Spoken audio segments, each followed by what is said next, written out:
J'ai la chance d'avoir su que mon petit cousin, qui s'appelle Nathan, qui est parmi nous là, voilà, il est déjà là parmi nous. Allez chercher qui c'est, ils sont en train de chercher. Ils s'attendaient à voir, mais on n'est pas en Israël, il serait pas venu avec son uniforme. Hein. Donc cherchez, enfin, vous avez encore 2-3 minutes avant que je me fasse venir sur scène. Voilà, qui a eu une permission de 3 semaines. Donc lui, il était véritablement en plein dans le terrain. Euh, Bien entendu, il va nous parler de ce qu'ils ont vécu sur place, sur ce qu'ils ont le droit de nous dire. D'accord. Il y a des choses qu'ils ont le droit de dire, peut-être des choses moins. Donc, mais je pense qu'on apprendra tous plein de choses. Et même à moi, il n'a pas tout voulu me dire parce que voilà, pour ménager un peu la surprise. Et l'idée, c'est pas juste de raconter aussi on va dire des missions ou autres, parce que de toute façon, on en entendra également d'autres. Alors bien sûr que c'est intéressant, on a notre curiosité qui est là. Et si on l'a fait, c'est pas juste pour avoir de la curiosité mal passée, c'est parce que je pense on s'est tous impliqués émotionnellement à minima, et peut-être même spirituellement, de par nos prières, de par ce qu'on a vécu nous à distance, mais on a quand même vécu, même si le traumatisme il est moins fort que ce que nos frères ont vécu en Israël, il est là, et je pense que ça nous permet également de ressentir de manière différente et d'avoir encore plus cet élan de solidarité et de se sentir concerné, de voir que justement des gens qui sont proches de nous, dans le sens que ce soit nos familles, je suis sûr que vous avez des connaissances qui sont également à l'armée ou autres, et qui savoir ce qu'ils ont vécu, et des gens qui sont comme nous, de Paris ou des alentours, etc.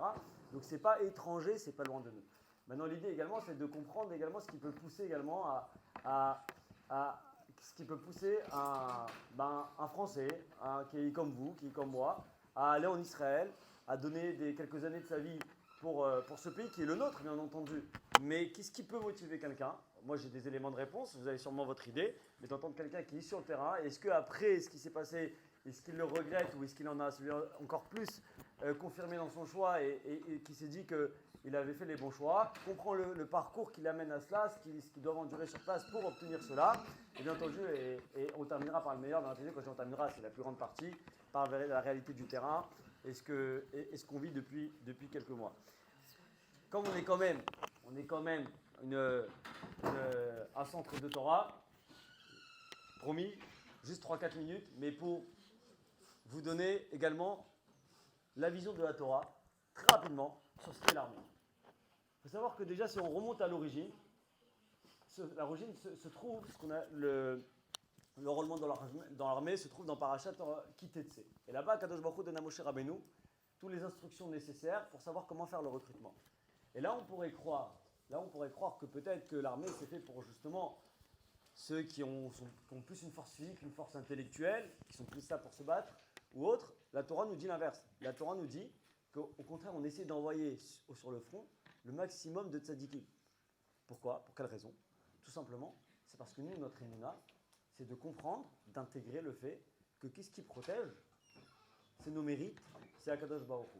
Bien entendu qu'il y a toujours, on est des êtres faits de chair et de sang, donc du coup, bien entendu qu'on a ce devoir de faire ce qu'il faut sur Terre, de se prémunir, de se préparer, d'anticiper, de faire tout ce qu'il faut, et personne ne remettra cela en question, mais accompagné également de Akadosh Baruch Hu. L'un va avec l'autre. C'est ça notre émouna, et c'est pour ça, bien entendu, qu'on a tellement prié. C'est pour ça que tellement de gens ont pris des choses sur eux, que ce soit des filles au niveau de la tsiout, que ce soit des garçons au niveau des tfilines, du Shabbat ou autre. Et c'est ça qui doit continuer à nous pousser. On doit continuer à se sentir concerné, on doit continuer à se sentir associé. Quand quelqu'un il fait une mitzvah, que ce soit d'ici, des États-Unis, de Hong Kong, d'Australie, pour la protection d'un soldat, il faut avoir cette conviction et la garder, comme quoi ça a un impact véritable sur le Ham Israël dans son entier, en particulier sur nos Khayalim qui sont sur le front. D'ailleurs, certains l'ont déjà raconté, peut-être que ce sera le sentiment également de Nathan, mais que beaucoup ont déjà dit qu'ils ont senti les tefilot du Ham Israël les accompagner quand ils étaient en pleine mission, en pleine action sur le terrain. Et ça leur donne justement une force et une foi encore plus grande. Maintenant, en termes de mitzvah, il faut savoir qu'il n'y a pas de plus grande mitzvah que de donner sa vie pour la protection du Ham Israël. Il y a marqué dans la Torah, L'otaramot al-dam re'aecha. Tu n'as pas le droit de voir un de tes frères se faire tuer. Et quand c'est le Ham Israël tout entier qui est en danger, alors la mitzvah, elle est décuplée. Alors bien entendu, il y aura toujours cet équilibre à trouver entre il faut des mérites et il faut faire la guerre. David Amelech lui-même allait sur le front, allait en première ligne pour faire la guerre. Donc la guerre, ça fait partie de la Torah. Également garder en tête cette obligation-là de continuer à faire des mitzvahs, de continuer à prier et de continuer à faire ce qu'on peut nous au niveau spirituel. Mais la mitzvah, elle est là.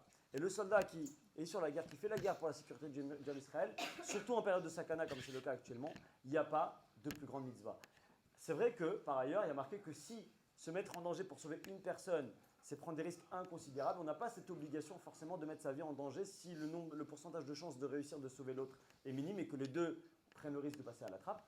Mais quand c'est le Ram tout entier, et encore plus quand c'est non seulement le peuple, comme ça a été souvent quand on n'avait pas la terre d'Israël, mais quand c'est également la terre d'Israël qui est en danger, qu'il faut protéger la terre, alors la misère elle est encore plus puissante parce qu'il faut également protéger le peuple d'Israël, il faut protéger nos frères et sœurs, il faut également protéger la terre elle-même, qui est notre terre, qui est la seule terre qu'on a, qui est la seule terre qu'on ait jamais eue, ce petit lopin de terre qui est minuscule sur la carte et que les nations essaient de nous enlever, de nous réduire à rien du tout. C'est ça qu'il faut également comprendre. Cet enjeu-là, de toute façon, ça tourne sur les réseaux, je n'ai pas besoin de vous le rappeler, que ce champ-là que la Palestine sera libre depuis le Jourdain jusqu'à la mer, c'est l'appel au meurtre du peuple juif, tout simplement. C'est-à-dire qu'il y a quoi d'autre? Alors il reste quoi? En fait, l'idée, c'est que ces nations-là, elles se cachent derrière cette pseudo sensibilité de solidarité avec le peuple palestinien et gazaoui, mais c'est clairement, pour 90% de ces gens-là, un antisémitisme caché, déguisé, tout simplement pour dire on veut plus de juifs sur la terre d'Israël, et s'ils pouvaient le dire et l'exprimer, autrement, même sur la planète Terre, ça les arrangerait bien. Donc ça, il faut bien qu'on prenne conscience de ça, que c'est de notre survie qu'il est question ici. Après, on ne va pas rentrer dans les débats politiques. Combien, qui, que, où, pourquoi il y en a qui sont exemptés, ça c'est une autre histoire, c'est un autre débat. Mais sachez que, en tout cas, c'est une des mitzvot les plus grandes qui puissent exister, surtout en temps de guerre. Et vous savez qu'il y a des mitzvot dans la Torah, il n'y a que 3 mitzvot normalement dans la Torah sur lesquels il est écrit que il faut se laisser tuer plutôt que de les transgresser. Ces 3 mitzvot-là, c'est l'idolâtrie, le meurtre et l'adultère. C'est-à-dire que si quelqu'un te braque un pistolet sur la tempe et te dit, par exemple, sois idolâtre, ou bien commets un meurtre, va tuer une autre personne, un juif, n'importe lequel, il doit se laisser tuer. Les autres mitzvot, à part ces 3-là, normalement, non, tu transgresses. Par exemple, si quelqu'un te met un pistolet sur la tempe et te dit, transgresse Shabbat, tu n'as pas d'obligation de te laisser tuer. Parce que la vie prend le dessus. Hormis ces 3 mitzvot-là, ta vie prendra le dessus et tu auras le droit de transgresser. Sauf dans une circonstance, et c'est ce qui s'est passé d'ailleurs par exemple dans l'histoire de Hanouka, c'est que si c'est le peuple tout entier qui est en danger spirituel, comme les Grecs ont voulu le faire à la période de Hanouka, de nous éliminer, de nous empêcher de pratiquer la Torah, alors là, ça prend un autre sens parce qu'on essaie de nous éliminer. Alors là, il faut se sacrifier coûte que coûte pour n'importe quelle mitzvah de la Torah parce que quand on est en danger, quand le peuple israélien est en danger, quand la terre d'Israël est en danger, là les proportions sont différentes et l'implication est complètement différente. Encore une fois, et c'est pour ça qu'il faut clairement établir que celui qui donne sa vie, qui sacrifie sa vie pour le Ham Israël, surtout dans les périodes de danger, c'est une mitzvah incommensurable. Il faut en être conscient. Il faut remercier tous ceux également qui sacrifient leur vie, qui prennent le risque, d'accord? Et même si au final, ils n'ont pas tous des missions à risque, mais déjà de donner des années de vie. L'armée, c'est pas rien. Pour leur Ham Israël, c'est déjà un très très grand accomplissement. Et encore une fois, il faut se sentir reconnaissant envers tous ces gens-là. Et je pense que c'est de cette manière-là que nous, on continuera à montrer notre solidarité avec eux. Alors, sans plus tarder, je vais donner la parole à Nathan qui est là. Donc, on va applaudir bien fort et le remercier déjà d'être venu. Voilà, il est là, c'est lui. Hein? Ça va, t'inquiète. Ouais, je vais te tuer. Ouais, tu veux me tuer. Bonjour. J'ai pas l'habitude de parler, je vous dis la vérité. Je vais faire ça en impro plus ou moins. Parce que j'ai rien préparé, j'ai rien du tout. Donc, je rien préparé, mais il a à dire, vous inquiétez pas. J'ai à dire. Mais j'ai rien préparé, donc faut pas s'attendre à un truc tout fait. Je vais commencer déjà par vous expliquer moi mon parcours, comment moi je suis arrivé là, comment moi je suis parti en Israël, comment ça se passe pour commencer l'armée pour quelqu'un qui est en France. Parce que moi, il faut savoir que mes parents ils sont en France et donc je suis parti tout seul ici. Je suis parti tout seul là-bas. Donc moi je suis parti juste après mon bac. J'avais 18 ans, du coup je venais d'avoir le bac. J'ai eu mon bac au mois de juin, je suis parti au mois d'octobre en Israël et je suis rentré au mois de novembre à l'armée. Donc j'ai fait ça vite, j'ai pas perdu mon temps, je suis parti directement après. Ça se passe comment? Moi je suis parti avec Mahal, donc pour ceux qui connaissent, Raphaël Madar, il y en a qui ont déjà dû entendre parler de lui. C'est quand tu pars en Israël pour faire ton service, c'est un peu lui qui gère tout. Donc quand tu as envie de partir, tu lui envoies tes papiers, tes trucs, il va t'expliquer combien de temps tu vas faire d'armée, dans quelle unité tu vas pouvoir rentrer, tout ça. Donc après, quand tu arrives en Israël, tu as quelques rendez-vous. Donc on passe par des rendez-vous, bien sûr, des rendez-vous médicaux, des rendez-vous avec l'armée, pour voir un petit peu ton profil, parce que dans l'armée, il n'y a pas que des combattants. Il ne faut pas croire qu'il y a des combattants. Si mes chiffres sont bons, normalement, il me semble qu'il y a, pour un combattant, il y a 7 personnes derrière. Il ne faut pas croire que l'armée, c'est que des combattants. L'armée, c'est beaucoup de choses. Derrière, tu as des gens en informatique, des gens dans l'aviation, des gens de partout. Tout ce que vous voyez dans la vie aujourd'hui, je dis n'importe quoi, des cuisiniers, des gens qui font de la construction, il y a de tout dans l'armée. Donc comme je vous ai dit, pour un combattant, derrière, tu as 7 personnes. Donc quand tu arrives là-bas, ils vont te dire déjà si tu as le profil d'être combattant ou non. Donc tu vas voir un médecin, tout ça, donc tu as des rendez-vous, tout ça, et tu as une date de Gius. Donc pour les Français, je pense comme la plupart d'ici, vous ne parlez pas en hébreu. Moi, je suis arrivé là-bas, je ne parlais pas du tout hébreu. Je vais dire quelques mots, mais j'étais pas du tout dans le truc. Donc on a, ça s'appelle Mirvalon, pour ceux qui connaissent, c'est un cours de 3 mois où tu apprends l'hébreu. Donc tu es à l'armée, tu as déjà ton badjim, donc l'uniforme. Tu commences à apprendre l'hébreu et en même temps, tu apprends plus ou moins les règles de l'armée, mais c'est pas encore ça. Tu as l'impression plus d'être dans un jeu qu'autre chose. Ils veulent te faire la loi, les trucs. Tu commences à rentrer un petit peu dans le système. Donc ça, c'est pendant 2 mois et demi, 3 mois. Et après ça, à la fin de ça, tu rentres dans une unité. Donc l'unité que toi, tu demandes, tu rentres pas forcément dans celle-ci. C'est-à-dire que moi, par exemple, j'avais demandé à la base Magav, pour ceux qui connaissent. C'est la police des frontières, plus ou moins. Donc c'est ceux qui s'occupent du côté de Hayosh et Oudavé Shomron, à côté de Jérusalem, dans les villages. C'est ceux qui restent en Israël, en fait. Magav, par exemple, pour aujourd'hui, ils ne sont pas du tout à Gaza. C'est vraiment ceux qui restent à l'intérieur d'Israël. Après, ils ne m'ont pas donné Magav parce que... Donné, c'est par exemple, juste pour ceux qui ne le savent pas, c'est ce qu'on appelle la Cisjordanie, la frontière avec la Cisjordanie. C'est ça, c'est pour tous les villages arabes que vous voyez quand vous êtes en Israël. Ouais. Quand vous êtes en Israël, vous avez déjà dû passer par des checkpoints, des trucs.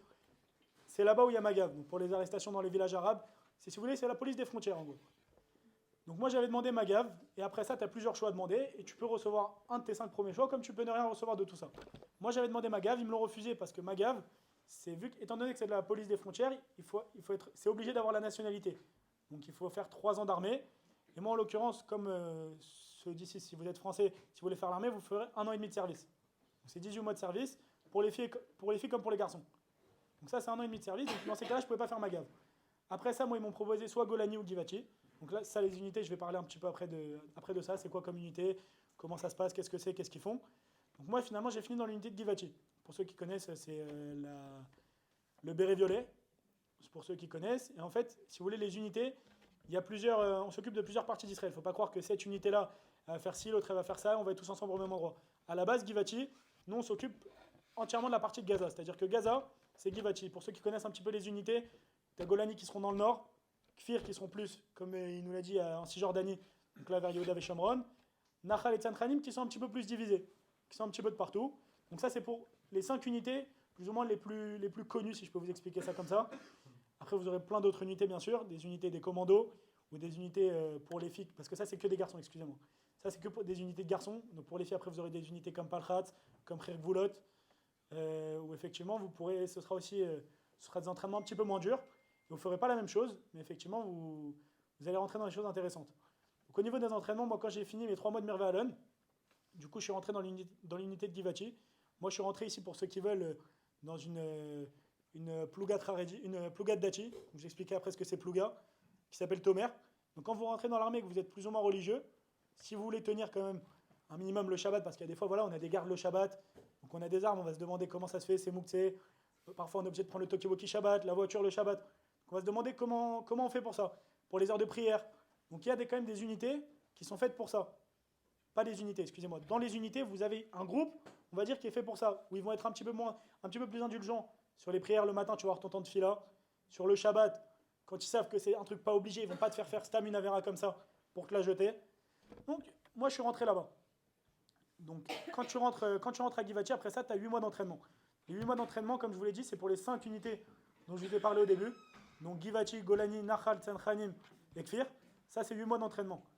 Pour les commandos, donc c'est-à-dire comme les forces spéciales, tu as plus que ça. Ça dépend des commandos, ça peut aller jusqu'à 3 ans, 4 ans. Tu as beaucoup d'années d'entraînement. Et les unités en dessous, tu as 4 mois d'entraînement pour les combattants. Au minimum, normalement, pour être combattant, c'est 3 à 4 mois si je ne vous dis pas de bêtises. Ça, c'est les entraînements. Quand tu finis tes entraînements... Dans chaque unité, tu as des commandants? T'as des commandos? Dans chaque unité... Toi, tu as Givati. Dans Givati, il y a la section commando. Alors, ça, je vais vous expliquer ça dans Givati.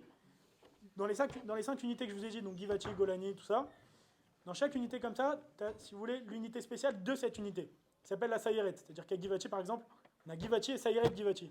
À Golani, on a Golani et Sayeret Golani. Donc en fait, toutes nos missions, on va les faire ensemble, plus ou moins. On va être dans les mêmes endroits pour protéger, dans les mêmes endroits pour partir en mission. Seulement, ils sont plus entraînés que nous. Donc ça veut dire que nous, on fait 8 mois d'entraînement, eux, ils en font 12. Vous savez, c'est plus d'entraînement physique, plus d'entraînement dans les entrées dans les maisons, tout ce qui est comme ça je vous expliquerai un petit peu plus dans le détail plus tard. C'est plus d'entraînement, donc ils sont plus entraînés que nous, mais ils vont plus ou moins dans les mêmes missions que nous. Et après ça, au-dessus de ça, tu as les commandos. Donc pour ceux qui connaissent, Douvdevan, Maglan, et les trucs au-dessus, Shaitet, Shlochesre, Seret, Matkal. Donc ça, c'est les commandos un petit peu les plus, les plus hauts dans l'armée. Si vous voulez savoir le plus haut dans l'armée, c'est ce qui est ça. C'est Shaitet, Shlochesre, Seret, Matkal, ceux qui sont taillas, les pilotes d'avion. Ça, c'est ce qu'il y a de plus dur dans l'armée. Donc ça va être minimum 4 ans d'entraînement, 3 ans, 4 ans d'entraînement. Et après, pour partir sur le terrain. Pour en revenir, moi, à mon parcours, j'ai fait du coup mes 8 mois de tironout, c'est les 8 mois d'entraînement. À la fin de ces 8 mois-là, je devais finir, à la fin de ces 8 mois-là, je pense que vous avez dû entendre parler, la grande marche de 50 km à la fin. 50 plus ou moins, ça peut être moins, ça peut être plus, tout dépend de ton unité et de ton parcours. Donc on devait avoir cette marche, si je ne vous dis pas de conneries, le 15 octobre. Le 15 octobre, donc de l'année dernière, sachant que la guerre elle a commencé le 7 octobre. Donc ça faisait déjà 8 mois qu'on était dans les entraînements, on arrivait sur la fin. Le 7 octobre, il nous restait une semaine. Cette semaine-là, elle s'appelle la Shavua Milchama. Pourquoi? Parce qu'à l'armée, quand tu fais 8 mois d'entraînement, tes semaines, elles sont réparties par des semaines. C'est-à-dire que la première semaine, je vous dis n'importe quoi, ça va être la semaine de tir. Tu vas tirer. La deuxième semaine, une semaine dans le désert où tu vas apprendre ça, ça. Chaque semaine, tu vas apprendre quelque chose de différent. Donc moi, la dernière semaine, c'était la Shavua Milchama. Le jour, le 7 octobre, donc c'était un samedi, nous on devait commencer cette semaine-là le dimanche. On a eu le 7 octobre, on a eu pas Shavua Milchama, on a eu 5 mois de Milchama grâce à Dieu jusqu'ici. Milchama, pour ceux qui ne savent pas, c'est la guerre. Donc on a eu 5 mois de guerre jusqu'ici. Donc nous, vu qu'on n'avait pas officiellement terminé nos entraînements, le jour du 7 octobre, ma Machlaka, donc là je vais rentrer plus dans le détail de ce que c'est Machlaka, Plouga, tout ça. Dans l'armée, il faut savoir que comme je vous ai dit, il y a des unités. Donc comme je l'ai dit, Givati, Golani, tout ça. À l'intérieur de ces deux unités, des gdouds. Donc si vous voulez, c'est comme dans une école, quand vous mettez l'école, les promotions, les classes, les demi-classes, plus ou moins, c'est plus ou moins ça. Donc dans une unité, tu as des gdouds. Moi par exemple, dans mon unité à Givati, on est 4 gdouds. Dans un gdoud, tu as environ 500 personnes. Dans chaque gdoud, tu as des plougotes. Donc ça, c'est environ des promotions, c'est-à-dire 100 personnes, 150 personnes. Et dans des plougotes, des marlakotes. Ça, c'est des classes. 30, 40 personnes au maximum. À l'intérieur de ça, bon, tu as des classes de 10 personnes. Voilà. Moi, ma marlaka, on n'avait pas encore fini les entraînements. Donc, le 7 octobre, ils nous ont appelés, bien sûr, pour venir. On n'a pas pu partir dans les kibbutzim que vous avez vus. Donc, Akfar Aza, tout ça. On est rentré directement à la base. On s'est préparé à partir. Et vu que nous, on était à la maison, on n'a pas eu le temps de partir. On n'a pas eu le temps de partir. Ils ne savaient pas s'ils nous envoyaient ou pas. Donc, on n'a pas pu partir le premier jour. Le premier jour, du coup, on est resté à la base. On était prêt à partir. On a vu nos copains revenir de là-bas le lendemain soir. Donc, je les ai vus plus ou moins choqués. J'ai compris ce qui se passait là-bas. Tu étais à la maison à la base? Moi, j'étais à la maison le 7 octobre. Vous n'avez pas eu sur Simchat Torah? Pour ma part, comment ça s'est passé? Moi, je ne devais pas sortir Shabbat. Et Baruch Hashem, ils m'ont laissé sortir le vendredi. Pour vous dire, ils m'ont laissé vendredi, 4 heures avant Shabbat partir, sachant que j'ai 4 heures de route pour arriver chez moi. Je suis arrivé chez moi 10 minutes avant Shabbat. J'arrive chez moi samedi matin. Et 6 heures du matin, je suis en train de dormir. Il y a mon voisin qui me tape à la porte. Je sais que tu es soldat. Regarde ton téléphone, même si c'est Shabbat, prends ton téléphone. Je suis en train de dormir. Il m'appelle, prends ton téléphone, truc. Ouais, ce qui se passe. Moi, au début, je comprends pas. J'allume mon téléphone, je vois des roquettes de partout. Bon, je comprends pas trop ce qui se passe. J'ai été bombardé d'appels, j'ai dû repartir. Donc ça, ils nous envoient des navettes, si vous voulez. Ne croyez pas que c'est comme dans les films où ils t'envoient quelqu'un en bas de chez toi, tu montes dans la voiture. C'est des navettes, donc il y a des ponts. Par exemple, moi, j'habite à Natania. Tu as une navette à Natania, tu en as une à Tel Aviv, une dans chaque ville, plus ou moins, et tu te débrouilles pour y arriver. Donc après, avec ces navettes, on arrive directement à la base. Toi, ta base, elle est où? Moi, la base, elle est à côté de Gaza. Pas à côté, sur 15-20 km de la frontière. C'est une des bases qui a été touchée? Okay, non, Baruch Hashem, on n'a pas été touché. Donc moi, j'étais à 15-20 km de Gaza, donc on est parti directement à la frontière en bas, mais sauf qu'à ce moment-là, on ne savait pas que c'était Gaza, nous. Le 7 octobre, quand ça nous a dit ça, c'était des terroristes, on ne savait pas d'où ça venait quand ça venait d'arriver. Certes, après, il y a eu des missiles, des trucs, mais les attentats qu'il y a eu en Israël, dans les kibbutzim, dans la fête, à Nova, tout ça, on ne savait pas les terroristes qui venaient d'où, on ne savait pas que c'était des terroristes quand même qui sont venus de Gaza. Ils sont venus depuis Gaza pour venir en Israël. Donc ça, il me semble que, si je ne vous dis pas de bêtises, il y a 3 ou 4 000 terroristes qui sont quand même rentrés dans le pays. Je ne rentrerai pas dans le détail comment, pourquoi, je ne sais pas. Je ne sais pas plus que vous. Donc le 7 octobre, du coup, je suis rentré à la base. Comme je l'ai dit, le lendemain soir, j'ai vu mes copains rentrer. J'ai vu des gens rentrer, des gens blessés. Il y a des gens qui sont partis. Donc ça, c'était des moments assez compliqués. Faut savoir que dans les kibbutzim comme ça, moi qui étais à Gaza, après je vous expliquerai le détail de Gaza, comment ça s'est passé. Il faut savoir que les kibbutzim à côté de Gaza, c'était x100. Parce que Gaza, certes, tu vois des choses. Et ce que tu vois en face de toi, si tu veux, tu t'es préparé à le faire. Parce que on est rentré à Gaza un mois après le début de la guerre. Donc on était préparé plus ou moins à le faire mentalement. Ça s'est pas fait du jour au lendemain. Et ça a été bien de le faire d'ailleurs, parce qu'au début, on ne savait pas quand on rentrait tous les jours, on disait pourquoi on rentre pas, pourquoi on rentre pas. On attendait que ça. Finalement, on est rentré un mois après le début de la guerre, et ça nous a quand même préparé mentalement. Donc on s'attendait à ce qui allait se passer. D'un autre côté, quand tu arrives dans un kibbutz et que tous les morts par terre, malheureusement, c'était 80% de juifs. Parce qu'à Gaza, tu vois des terroristes par terre, certes, qui sont morts. Ou malheureusement, parfois, tu vois aussi des amis à toi, mais c'est beaucoup plus rare, on va dire. Alors qu'à Kfar Aza, à Berry, dans tous ces kibbutzim, à Nova, tous les gens que tu voyais par terre, c'était des juifs, des grands-mères, des bébés, des parents, excusez-moi. C'est ce qui s'est passé. Donc, malheureusement, il y a des gens qui sont rentrés choqués, il y a des gens qui ne sont pas repartis, des gens qui sont rentrés blessés, des gens qui ne sont pas rentrés. Donc, c'est un peu compliqué. Après ça, on a eu donc, les Milouim, les réservistes qui sont rentrés à l'armée. Donc, pour ceux qui ne savent pas pourquoi on a rappelé les réservistes, pas parce qu'aujourd'hui on n'a pas de force dans l'armée. Comme je vous l'ai dit au début, il faut savoir que chaque poste dans l'armée, il sert à quelque chose. Donc, je vais m'expliquer pourquoi. Là, aujourd'hui, si l'armée ils avaient eu envie, ils auraient pu envoyer tout ce qu'ils avaient, sans les réservistes, à Gaza. Sauf qu'il faut savoir qu'aujourd'hui, l'armée, quand ils ne sont pas à Gaza, parce que vous avez vu qu'il y a beaucoup de monde aujourd'hui à Gaza, quand ils ne sont pas à Gaza, ils sont en Israël. Donc, ils font des protections un petit peu de partout. Malheureusement, si on envoie ceux qui protègent les frontières du Liban, frontières de l'Égypte, frontières de l'Iran, tout ça, de la Syrie, si tu les envoies tous à Gaza, il n'y a plus personne pour protéger. Ils ont ramené des réservistes qui sont venus échanger. Parce que c'est toute une organisation, en 24, 48 heures, une semaine, c'est une organisation énorme de faire revenir des milliers de personnes comme ça pour qu'ils aillent échanger dans des caves. Donc des caves, c'est des... Comment je peux expliquer? Une cave, c'est un poste de garde, si vous voulez. Alors moi, si je vous dis que ma cave, c'est Gaza, c'est-à-dire que moi, tout mon service, je vais être à Gaza pour faire mes gardes.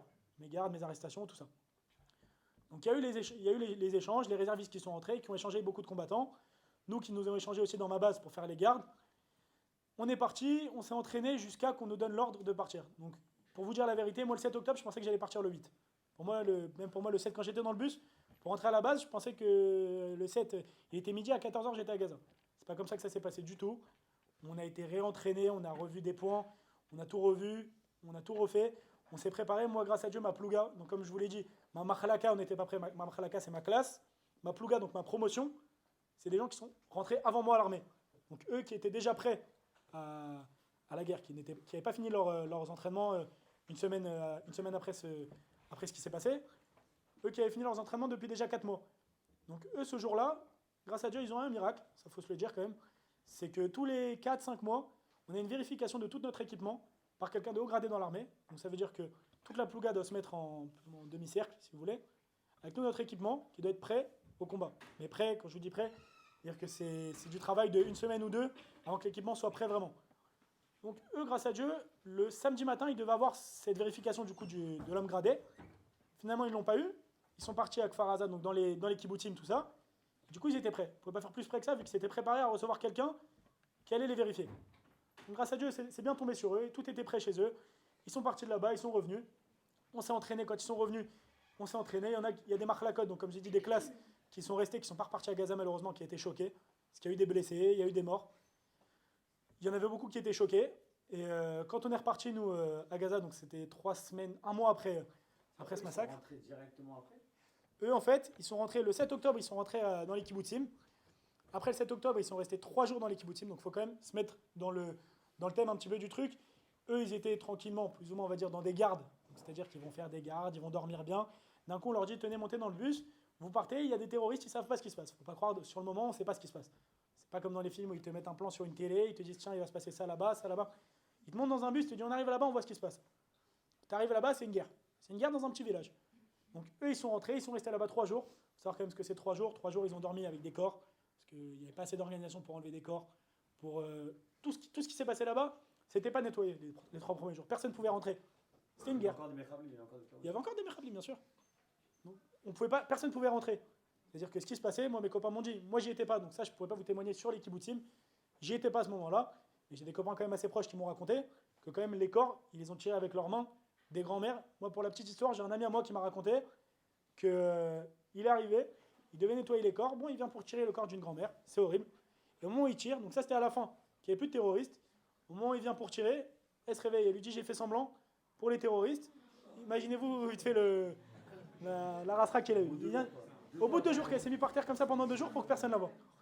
Il a tiré le corps, elle s'est réveillée, bah au Hachem, bon.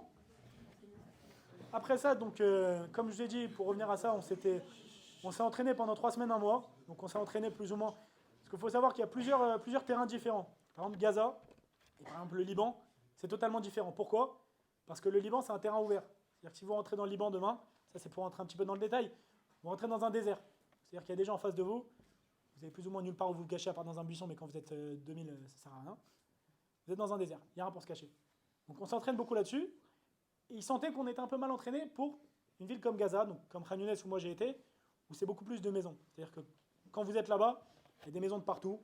Tu rentres dans des maisons, tu n'as pas vraiment de champ ouvert, plus de 100 mètres de longueur, on va dire. C'est plus difficile pour une armée normale. C'est plus difficile pour une armée normale parce que regardez, quand vous rentrez avec les tanks déjà, vous rentrez dans un désert, vous allez où vous voulez. Quand vous rentrez avec des tanks dans une petite ville comme ça, vous êtes l'un derrière l'autre dans une route, comme si vous étiez avec des voitures, vous êtes avec des tanks. Donc c'est plus difficile. On s'est réentraîné à ça, les tanks, les entrées dans les maisons, tout ça, avec le stress de tous les jours. On va t'envoyer à Gaza, demain on part, demain on part. Pour la faire bref, on rentre pas à la maison. Ça fait un mois que je ne suis pas rentré à la maison. Sachant que 3 semaines avant la guerre, j'étais pas rentré, que je suis rentré chez moi de vendredi soir à samedi matin 6h. Ça faisait 1 mois et 3 semaines, si vous voulez, où j'ai eu que 10 heures chez moi. On est resté 1 mois à la base. Après ça, ils ont commencé à envoyer les premiers à Gaza. Donc les premiers, je ne vais pas vous dire de bêtises, mais voilà, c'est dans les unités Givati, pareil, Golani, Tsan Khanim qui ont été envoyés, Nahal. Kfir, ils n'ont pas été envoyés parce que Kfir, en général, là, ils ont été envoyés récemment un peu plus tard parce qu'il manquait du monde. Kfir, à la base, donc comme je dis, c'est une des 5 unités. Ils sont restés à l'arrière, ils sont restés plus ou moins en Israël. C'est eux qui gardent les frontières, qui gardent, comme je dis, la Cisjordanie. Donc ils n'ont pas été envoyés. Sinon, les 4 autres unités, elles ont été envoyées à Gaza. Donc nous, Givati, on a été les premiers à être envoyés, une semaine avant les autres. Donc il y a eu la première entrée à Gaza, bien sûr, le stress, le truc. Ça a commencé. Donc là, après, il faut se dire comment c'est dans Gaza, comment ça se passe. Vous ne devez pas savoir, je ne savais pas non plus. Je dis la vérité. J'avais le stress. Déjà, je vais vous dire un petit point comme ça. Moi, la première fois que je suis rentré, j'ai senti une odeur. Pas quand j'étais dans Gaza, à la frontière. J'ai dépassé la ligne, j'ai senti une odeur. C'est pas la même qu'en Israël. C'est un truc qui m'a marqué. Je vous dis la vérité, c'est un truc qui m'a marqué. Donc je voulais le dire que quand même, il y a une odeur très spéciale là-bas. Une odeur que tu peux mettre n'importe où aujourd'hui. Tu me fermes les yeux, tu mets cette odeur, je sais que je suis à Gaza. Je le sais, c'est une odeur assez spéciale. Donc on est rentré là-bas. À Gaza, après ça, il faut savoir qu'il y a plusieurs, on va dire, comment je peux expliquer ça, plusieurs travaux à faire. C'est-à-dire qu'il y a des gens qui vont être là-bas pour combattre, des gens qui vont être là-bas pour ramener les blessés, pour ramener les morts, pour ramener à manger, pour réparer les tanks. Parce que là-bas, c'est toute une organisation. Quand tu restes là-bas 1 mois et demi, 2 mois, ça dépend, il y en a qui sont restés plus même. Quand tu restes là-bas longtemps comme ça, bah, c'est devenu ta vie. Tu restes pendant 2 mois quelque part, tu as ton tank, il faut savoir qu'il y a de l'essence qui va avec. Il faut ramener tous les jours de l'essence. Tu as la bouffe, il faut se nourrir, parce qu'ils n'ont rien à manger là-bas. De l'eau, il n'y a pas d'eau là-bas, il n'y a rien. Donc pendant 2 mois, il faut des gens qui viennent te ravitailler, des gens qui viennent sortir les blessés, des gens qui viennent sortir les khatoufim qu'on a retrouvés, des gens qui viennent sortir les morts. Tout ce qui se passe comme ça, donc c'est pour ça que je vous dis que dans l'armée, il y a une grosse organisation, parce qu'il n'y a pas que des combattants. Il y a des gens qui sont rentrés, qui sont comme, par exemple, je vous donne un exemple, Palkhat pour les filles, c'est beaucoup les filles qui aiment cette unité, pour celles qui connaissent.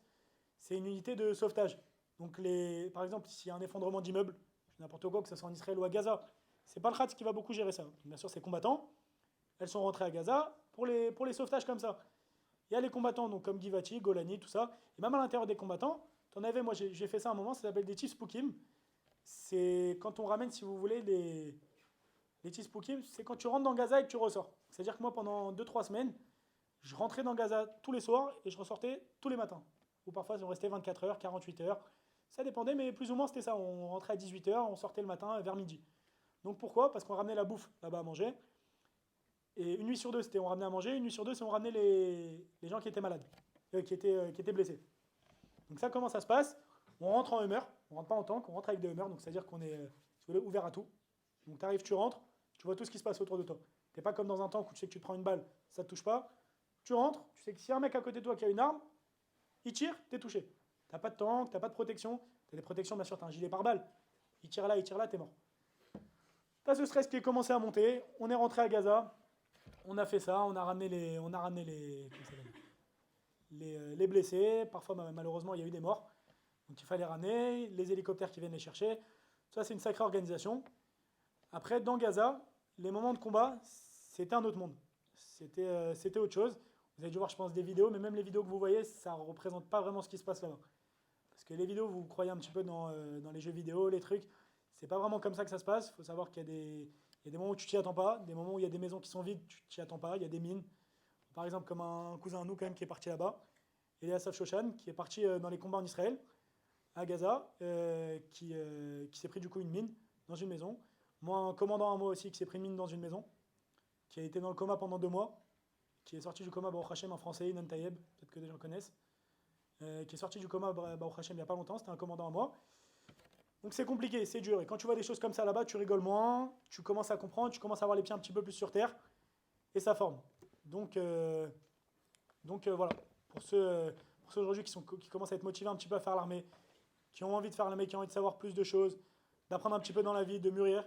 Moi je le sens, je vous dis la vérité, je suis parti à 18 ans là-bas, j'étais un bébé. Je ne vous dis pas qu'aujourd'hui j'en ai 40, ça fait 1 an et demi que je suis à l'armée, et je le sens que j'ai mûri, je sens qu'il y a des choses, je vous dis n'importe quoi, quand j'avais 18 ans, il y a des conneries que je faisais, qu'aujourd'hui je me vois plus refaire. Des trucs qui te font mûrir, des trucs qui te font avancer dans la vie, dans tout, et quand même dans la Torah, comme tu l'as dit au début, l'armée, ça peut te faire avancer aussi dans la Torah quand tu commences à ouvrir les yeux. Moi j'ai vu des gens pendant cette guerre qui ont fait tchouva, des gens qui étaient très loin de la Torah, qui ont commencé, au Hachem, on a eu beaucoup de traumas, j'en ai pas parlé, beaucoup de donations, de donateurs qui nous ont amené des barbecues, qui nous ont amené des équipements, qui ont amené des tefilines. Donc des gens qui sont revenus à la Torah grâce à ça, qui ont vu comme ça la hardoute, comment je peux dire la hardoute, la solidarité du peuple juif en Israël, il y en avait de partout. On est rentré à la base, c'est pas compliqué, j'en pouvais plus des barbecues. Tous les jours j'arrivais, je faisais un barbecue, et les entrecôtes et les trucs. On n'en pouvait plus. Je préférais presque à Gaza quand on mangeait les cabanos et le thon. Donc voilà, non, grâce à Dieu, on a vu la solidarité d'Israël, on a vu la solidarité, les gens ils étaient là pour nous, tout le monde nous a aidés. Grâce à Dieu, jusqu'ici, tout s'est bien déroulé. Alors pourquoi je dis ça? Parce que dans une guerre comme ça, il faut savoir que la guerre qu'il y a eu en 2014, elle a duré beaucoup moins de temps. Si je ne dis pas de bêtises, ça a duré 3 semaines. Et ce n'était pas les mêmes buts et pas les mêmes combats qu'aujourd'hui. C'est-à-dire qu'il y a eu des combats à Gaza, mais le but, ce n'était pas de faire ce qu'on a fait aujourd'hui. Parce qu'il faut savoir qu'il y a eu quand même un très gros travail. Et qu'on a eu plus de 100 morts. Aujourd'hui, ça fait plus de 4 mois qu'on est... Plus de 3 mois et demi, si je ne dis pas de bêtises, qu'on est déjà dans Gaza. Bien sûr, malheureusement, on a eu des gens qui sont partis. Ça a été dur, on a eu des blessés. Mais si vous voulez, comparément, comment je peux dire, en comparaison avec ce qu'il y a eu il y a 10 ans, c'est pas du tout la même chose. On s'attendait à bien pire. Bien sûr que c'est pas, on voulait pas ça, on cherchait pas ça. Mais si vous voulez, aujourd'hui, grâce à Dieu, on a fait un bon travail là-bas. Ça avance. Malheureusement, ça recule avec le Liban. Ça, on verra après ce qui se passera. Là, il reste Rafah à faire. Moi, j'étais beaucoup à Khan Younes, donc c'est juste au-dessus de Rafah pour ceux qui ne connaissent pas. Gaza, c'est un peu comme Israël, c'est en long. Donc au début, en haut, tu as Jabalia. C'est là où on est allé au tout début. Donc là-bas, c'est plus des terrains ouverts. C'était plus, comme je vous l'ai dit, au Liban, c'est plus avec des grands terrains. Khan Younes, c'est très concentré. C'est-à-dire que Khan Younes, on arrivait, on avait les tanks, une maison l'une à côté de l'autre, parfois les tanks qui ne passaient pas entre les maisons. Donc c'est très concentré. Tu ne sais pas d'où ça peut arriver. Tu as des maisons, des immeubles de 4 étages, quelqu'un qui peut être là-haut. Tu ne sais pas d'où ça peut arriver, tu ne sais pas quand ça va arriver, tu ne sais pas ce qui va se passer. Donc ça fait peur. Et derrière, il y a Rafah. Le problème de Rafah, pour ceux qui n'ont pas trop suivi, c'est qu'il faut savoir que tout un pays, si on peut appeler ça comme ça, tout Gaza qui s'est concentré dans une seule ville. Donc vous imaginez, si je ne dis pas de bêtises, 1,5 million de personnes qui étaient dans ça, qui se sont mis dans ça. Quand on va arriver là-bas, je ne sais pas comment ça va se passer, je ne sais pas qui va sortir de là-bas, je ne sais pas qui va être là-bas, mais ça risque d'être compliqué, donc on va dire que ce n'est pas fini. Moi, je suis censé finir mon service dans 4 mois, si je ne vous dis pas de bêtises. Je suis censé finir mon service au mois de juillet. Donc, je ne sais pas encore, je vous dis la vérité. Je ne sais pas encore comment ça va se passer, est-ce que je vais le finir, est-ce que je ne vais pas le finir, est-ce que ça va se calmer, est-ce que ça va s'empirer. On ne sait pas, parce que les choses se font du jour au lendemain. Donc, soyez prêts, pour ceux qui veulent faire l'armée, soyez prêts, sachez à quoi vous attendre. Je vous dis la vérité, ce qui a été le plus dur pour moi, ça n'a pas été cette période. Je ne vais pas vous mentir. Ce qui a été le plus dur pour moi, c'est les entraînements. Les entraînements, c'était 8 mois d'entraînement où j'ai failli mourir. Il n'y a pas un jour où je ne me suis pas dit, j'ai envie de rentrer, j'en peux plus, j'en peux plus, j'en peux plus. Il ne faut pas croire, pour les gens qui disent je suis bon physiquement, je sais courir, je sais trucs, ça ne change rien. Tu sais courir, on s'en fout. Tu ne sais pas courir, c'est presque mieux, j'ai envie de te dire. Parce que tu ne sais pas courir, tu vas t'entraîner, tu vas te tuer pour savoir courir. Tu sais courir, tu vas croire que tout est acquis, tu arrives là-bas, tu es mort. Moi, j'ai un ami à moi, quand je suis rentré à l'armée, qui était là, il est arrivé, il savait courir, j'ai jamais vu ça de ma vie, musclé, tout ce que vous voulez. Il est arrivé là-bas, au bout de 2 semaines, il s'est fait virer parce qu'il n'était pas discipliné. L'armée, c'est de la discipline. L'armée, si vous allez à l'armée, sachez que faut pas chercher à savoir ce qui va se passer à côté. Il y a des Shabbats qui ne vont pas te laisser sortir. Moi, là, mon plus gros que j'ai fermé, si je ne vous dis pas de bêtises, c'était 56. J'ai fermé 56 jours à la base. C'est-à-dire que je suis resté quand même 2 mois dans une base. Si vous cherchez une vie à côté, c'est compliqué. C'est plus ou moins compliqué. Donc, si vous voulez vous engager, commencez l'armée. C'est bien, mais sachez à quoi vous attendre. Moi, je vous dis la vérité, pendant mes entraînements, je me disais que j'aurais pas dû le faire. Je regrettais pas, mais j'étais pas bien, quoi. J'étais pas sûr de ce que je voulais faire. j'ai fini mes entraînements, j'ai commencé, j'ai vu ce qui s'est passé. C'est un mérite pour moi ce que j'ai pu vivre. C'est un mérite parce que je sais que je me rappellerai toute ma vie et que c'est un truc auquel, voilà, comme je peux en être fier. Donc je regrette pas aujourd'hui de faire ce que j'ai fait. Et pour ceux qui ont envie de rentrer à l'armée, Be'atzlacha. C'était quoi de quoi c'était constitué les entraînements? Pourquoi t'as failli dans les entraînements tu voulais lâcher, etc. C'est quoi les entraînements? Un peu plus sur les entraînements. Les entraînements où je pouvais lâcher tout ça. Alors, comme je vous l'ai dit, il y a des entraînements physiques et des entraînements mentaux. Donc, pour la petite vanne, on a fait aussi l'entraînement de la bombe lacrymogène pour ceux qui étaient là il y a 10 minutes. Donc, tu rentres dans une chambre, tu te prends une bombe lacrymo et tu ressors. On connaît l'histoire. C'était pour que tu te sentes dans ton environnement. Ouais, ça c'est pour le truc ça. Donc ça c'est bon. Ça je vous dis la vérité, c'est rien à côté de ce qui va se passer derrière. Tu as des entraînements pour ceux qui sont un petit peu renseignés, le Barmas, le Baror. Le Baror c'est une course de 3 km qu'en fonction de ton unité, tu vas devoir faire en un certain nombre de minutes. Le Barmas c'est le parcours du combattant. Et ça c'est pas le plus dur. Le plus dur c'est les semaines, les Shavot Shetar on appelle ça. Les semaines où tu es dans le désert et pendant une semaine, tu vis dans le désert. Avec ce que tu as ramené à bouffer, maintenant tu ne ramènes pas des, je sais pas quoi, des toasters et des trucs. Hein. Tu as ta boîte de thon, ta boîte de maïs, tu arrives, moi comment ça se passait? Il y a la Shavua Sadaout, donc c'est une semaine où on s'entraîne vraiment au désert, on n'a rien. On n'a pas le droit à la lampe torche, pas le droit, pour ceux qui fument, pas le droit à la cigarette. Bon, en scred on peut se débrouiller, mais pas le droit à la cigarette. Ah bon, tu vis comme à la préhistoire dans un désert. Et ils nous donnaient exactement 7 minutes pour manger. Pourquoi? Parce qu'on était 6, qu'il y en a 4 qui gardent. Donc 4 qui gardent de chaque côté, nord, sud, est, ouest. 2 qui mangent au milieu, tu as 7 minutes donc pour ouvrir tes boîtes de conserve, manger tes boîtes de conserve, jeter tes boîtes de conserve et te mettre dans la position de ta garde. Tu as 7 minutes. Et tu as 2 repas par jour, le midi et le soir. Non, je vous dis des bêtises. Le matin, le midi et le soir. Tu as 3 repas par jour. Donc ça, c'était des moments plus ou moins plus compliqués parce que tu avais faim, tu avais chaud. Moi, mes entraînements, ça a été l'été. Je vous dis la vérité, pour ceux qui commencent l'armée, je ne sais pas si c'est mieux l'été ou l'hiver, mais moi, j'ai souffert. L'hiver, vous avez la pluie, donc si vous êtes dans le désert, ça va coller. L'été, vous allez mourir de chaud. Vous allez mourir de chaud, c'est une horreur. Donc ça, c'était dur au niveau des entraînements. Tu as la fatigue, tu dors pas. C'est dur, ça aussi, je n'en ai pas parlé à Gaza.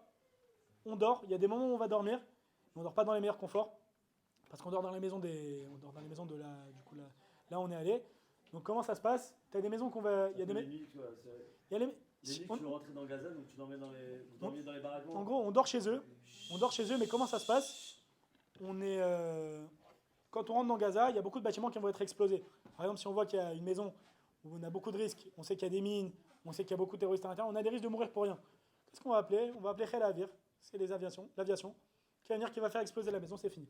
Donc il y a des maisons spéciales qu'on faisait exprès de ne pas faire exploser pour pouvoir dormir à l'intérieur.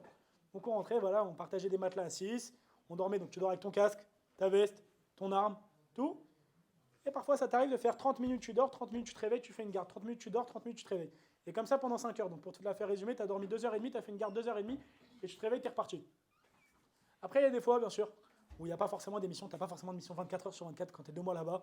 Tu n'as pas 24 heures sur 24 d'émission. Il y a des fois où tu vas rester 24 heures, 48 heures dans une maison, tu n'as rien à faire, tu n'as pas de téléphone, tu n'as rien de spécial à faire, tu as des copains, tu peux plus te les voir tellement que tu as parlé avec eux, ça fait 2 mois que tu es avec eux. Voilà, il y a des moments où tu ne sais plus quoi faire, tu es là la nuit. Puis la vérité, hein. Moi, la nuit, il y a une fois, je me suis réveillé, j'ai regardé le ciel. Je vous jure que c'est vrai. Je regardais le ciel et je me disais, putain, mais non, où je me suis foutu? Je me suis foutu. Il n'y a personne qui me parle. Là, je suis là, je regarde le ciel. Et je me suis retrouvé à Gaza. Il y a 1 an, j'étais à Paris, truc. Je ne sais pas comment je me suis retrouvé ici. Donc, tu commences à réfléchir, tu commences à truquer. Ça te fait mûrir. Parce que derrière, savoir qu'à Gaza, il n'y a pas eu 30 secondes de ma vie, pas 10 secondes de ma vie où il n'y a pas eu un boom. Tu as des tirs de partout. Ça ne s'arrête pas, ça, par contre. Toi, tu t'arrêtes de faire des gardes. Toi, tu t'arrêtes. Personne ne s'arrête. Il y a des tirs de partout. Et des missiles et des trucs, donc même quand tu dors pas au final. Et quand tu dors à moitié comme ça, parce que tu as une veste, des genouillères, des trucs, ton casque, c'est une horreur. Là, pour ceux qui voient, il y a un truc du casque ici, là, derrière, à cause de... Je suis resté 1 mois avec un casque sur la tête sans l'enlever, ça m'a mis une marque derrière, t'en as marre, tu transpires pas, t'as froid, t'as chaud, t'as truc. C'est dur, mais quand tu ressors, t'es fier. Je vous dis la vérité, sur le moment, c'est dur, t'as des moments de rigolade, des moments où t'en as marre, des moments où tu kiffes, des moments où tu vois des trucs impressionnants, des moments où tu vois des trucs choquants. Moi, là, je suis parti en France il y a 2 semaines et demie. Il y a 1 semaine, mon MEMEM, donc pour ceux qui ne savent pas, c'est Mefaked Makhlaka, donc le commandant de ma Makhlaka. Comment ça se passe en fait, si vous voulez? J'ai un commandant, un Samal, donc c'est juste au-dessus du commandant, et un MEMEM. Mon MEMEM à moi, donc celui qui s'occupe de mon tank, il s'appelle un Amer. Il s'est blessé il y a 1 semaine à Gaza, donc comment? mon amer, donc c'est-à-dire avec tous mes copains, avec les gens avec qui je suis depuis un an, il s'est fait exploser par en dessous. Et ça a fait une explosion du coup avec des récifs, comment je peux dire, des récifs, des projectiles. Il s'est pris des projectiles dans le bras et dans l'œil. Donc il a été à l'hôpital, grâce à Dieu ça va. Il va en sortir. Bon, il n'y a pas de, voilà, grâce à Dieu il n'y a pas de, c'est pas vital, c'est pas vital. Grâce à Dieu ça va, il va s'en sortir si Dieu veut. Et voilà. Donc non, c'est dur d'entendre parler de ça en plus quand tu es à Paris, ça te donne envie de repartir. Mais voilà, si Dieu veut, moi je repars dimanche. La semaine prochaine, on est reparti et je sais pas comment ça va se passer parce que 3 semaines de repos après, ça aussi, il faut se remettre dans le bain, quoi. Donc voilà. Il y a des questions? Je ne vais pas t'interrompre comment, mais je pense que j'ai noté pas mal de trucs au cours du. Vas-y, je t'écoute, je suis là pour ça. S'il y a des questions, je suis là, il n'y a pas de problème. Je reviens juste sur ce que tu as dit. Je pense que c'est des trucs qui vont nous intéresser déjà. Par exemple, là, combien de temps déjà tes missions elles étaient sur le Gaza? Elles ont duré combien de temps tes missions sur le Gaza? Alors, comme je te l'ai dit. Dans le Gaza, il y a bien entendu, vous avez été mobilisés. Une mission, tu parles? Une mission? Vas-y, déjà une mission. Une mission. Et après, combien de temps ces allers-retours? Une mission, moi personnellement, c'est-à-dire, quand je te dis une mission, c'est une mission dans une maison, dans un seul quartier, si tu veux, où tu vas pas t'arrêter, c'est 3 jours. Ouais. Et c'est 3 jours où tu t'arrêtes pas. C'est-à-dire qu'on va dire, tu as plus ou moins comme un ghetto, quoi. Tu as une quinzaine de maisons l'une à côté de l'autre, et tu vas tourner dans les maisons, tu vas faire ce qu'il y a à faire dans les maisons. Ça a duré 3 jours. Il y en a pour qui ça a duré plus, d'autres moins, et des missions, ça peut rien durer. Des missions où on rentre dans des maisons, t'as rien de spécial. On est déjà rentré dans des maisons, et bon, il se passait rien, on est rentré comme les forces spéciales de je sais pas où. Au final, on est rentré, il y avait personne. Mais voilà. Et c'était quoi les serres? La mission, c'était quoi? C'était pas que du ravitaillement? Ah non, quand t'es dans Gaza, c'est pas du ravitaillement. Parce que tu nous as dit, des fois, on doit amener de l'un à l'autre, et ça, en fait, après. Donc, les missions au combat, tu veux parler? Ouais. Donc, les missions. Qu'est-ce que tu veux nous dire? Qu'est-ce que tu veux nous dire? Les missions au combat, comment je peux expliquer ça? T'inquiète, on est en famille, on a un petit comité. On sortira pas d'ici. On a une belle famille, Baruch Hashem. Les missions au combat, pour vous l'expliquer plus ou moins, comment ça se passe. On arrive là-bas, on a donc ce qui s'appelle le Magad, c'est le Mefaket Gdoud. C'est lui qui s'occupe de tout ce qui est des missions. C'est-à-dire que c'est le Mefaket de tout mon Gdoud. Comme je vous ai dit, dans une unité, donc dans Givati, il y a 4 Gdoud. Lui, c'est le commandant de tout le Gdoud. Le soir, il va se poser avec tous les commandants. Ils vont parler de ce qu'ils ont reçu de l'extérieur, parce qu'on a le Modjin qui nous parle à l'extérieur, donc dans les Tokiwoki. On a toute la journée des informations différentes. Modjin, c'est la base de. Modjin, c'est les services secrets. C'est eux qui vont te dire tout ce qui va se passer à l'intérieur. C'est pas compliqué, tu rentres dans une maison, c'est pas toi qui vas rentrer, c'est le Modjin qui va te dire tu rentres, alors tu rentres. Tout ce qui se passe à côté, c'est ça. Donc après, nous, on va voir, si vous voulez, faut pas croire que nous, on sait tout quand on est là-bas. Nous, quand on est là-bas, ils veulent qu'on sache le moins possible ce qui se passe pour ne pas commencer à stresser. Ils vont te réveiller, ils vont te dire tiens, monte dans le tank, on a une maison à faire, alors là, je t'explique, la maison, elle est sur 3 étages. Ce qu'on sait, c'est qu'elle est sur 3 étages. Il y a potentiellement un nombre d'Arabes là-bas, de terroristes, parce que c'est pas pareil, j'expliquerai un petit peu après. Il y a un nombre de terroristes là-bas, il y en a qu'il faut arrêter, parfois il y en a qu'il faut arrêter, il faut les arrêter, il ne faut pas les tuer. D'autres, ils nous disent, tu vois, tu tues. Plus ou moins ça, et après tu rentres dans les maisons, donc tu fais un peu le travail, tu fais un peu le ménage dans la maison, tu vérifies que tout est taquine, tout est bon dans la maison, tout est clean dans la maison. Après, si tu veux, tu assièges la maison, il y a les mecs qui viennent pour regarder s'il n'y a plus de mines, parfois ils font exploser la maison quand il y a trop de mines. Et c'est plus ou moins ça. Et souvent on a des cibles plus ou moins spéciales. C'est-à-dire qu'ils nous donnent un nom d'un mec, on sait c'est qui, on sait pourquoi on y va, et on y va. D'autres fois, on sait qu'il y a des caches parfois d'armes. On a retrouvé plein d'armes là-bas, de l'argent. J'ai retrouvé 118 000 shekels là-bas. Moi, je les ai rendus. J'ai retrouvé 118 000 shekels, j'ai pas pu les garder. Mais sinon, on retrouve des armes, on retrouve de tout. Donc on va aussi pour récupérer ça, pour voir les entrées des tunnels, parfois dans les maisons. Pour la petite histoire aussi, il y a un truc, moi, mon MP, il a retrouvé quelque chose. MP, c'est un commandant un petit peu au-dessus, qui a retrouvé un truc dans une maison. Le soir où tout le monde dormait, il tourne dans le salon un petit peu, il fait comme ça, il voit un carreau, donc comme dans les douches, vous savez, les petits carreaux comme ça. Il appuie dessus, ça s'ouvre, c'est un bunker en bas. Ce genre de truc. Il aurait pu y avoir quelqu'un à l'intérieur en fait. Ah ouais, non, c'était un tunnel, donc il y avait quelqu'un. Mais... Et alors Non, mais ça peut vous attaquer en. Alors nous, on rentre pas dans les tunnels. C'est un truc, ça c'est un commando qui s'appelle Yahalom. Donc c'est le commando de Handa Sakravi. Handa Sakravi, c'est ceux qui s'occupent comment je peux expliquer, du désamorcement, des bombes, tout ça. Donc demain, par exemple, les mines, Handa Sakravi vont rentrer. Les mineurs. Les démineurs. Quand tu rentres à Gaza, Handa Sakravi passe avec des espèces comme des pelleteuses, comme ça, des tanks qui passent pour enlever les mines qui sont au sol. Bon, là, malheureusement, il y en a toujours un petit peu. Hein. Voilà, leur commando à eux, c'est eux qui rentrent dans les tunnels. Ils sont entraînés pour ça, ils sont faits pour ça. Les autres unités ne rentrent pas dans les tunnels. Il ne faut pas croire que tout le monde rentre dans les tunnels, que là-bas c'est la fête. Tout est très organisé dans l'armée. Malheureusement, il y a toujours des petits bins, c'est pour ça qu'on a des morts. Tout est très organisé, tout est très carré. Donc nous, par exemple, on va être pour les maisons. Dans le ciel, tu auras Khel Avir, tu as Khel Hayam dans l'eau, tu as Andasakravi qui vont être dans les tunnels, Yalom qui vont être dans les tunnels. Tout est réparti dans plusieurs unités. Donc nous, au final, on ne s'est pas occupé de ce bunker, mais on sait que quand même c'est quelque chose d'assez spécial de voir des trucs comme ça. Après aussi, de voir des tunnels. Des tunnels, il faut savoir il peut y en avoir partout dans Gaza. C'est un truc, tu vois rien. Parce qu'il faut savoir que dans Gaza, la nuit, il n'y a pas de lumière. C'est pas comme quand tu te balades dans Paris. Imagine-toi Paris avec zéro lumière. Le seul truc qui t'éclaire, c'est-à-dire que s'il n'y avait pas ça, tu ne verrais pas le copain qui est à côté de toi, il y a zéro lumière. Le seul truc qui t'éclaire, c'est les tirs, les feux, les maisons qui brûlent. C'est le seul truc qui t'éclaire là-bas. Donc quand tu n'as pas ça, tu vois rien. Donc les tunnels, parfois ça sort. Tu ne sais pas comment ça se passe. Nous, comme je vous l'ai dit, comme je l'ai expliqué tout à l'heure, dans le T-Spook, un truc qui m'a fait très peur une fois, on était à 2 doigts de mourir. Dans un T-Spook, donc je vous rappelle ce que c'est quand on vient avec les Hummers pour venir chercher des blessés, ou pour... nous, quand c'était pour ramener à manger, c'est pas nous qui ramenions à manger. Il y avait un camion qui ramenait à manger, et nous, on était devant et derrière pour sécuriser le camion, parce que lui, vu que voilà, dans un camion, même s'ils sont deux, ils vont pas faire grand-chose s'il se passe quelque chose.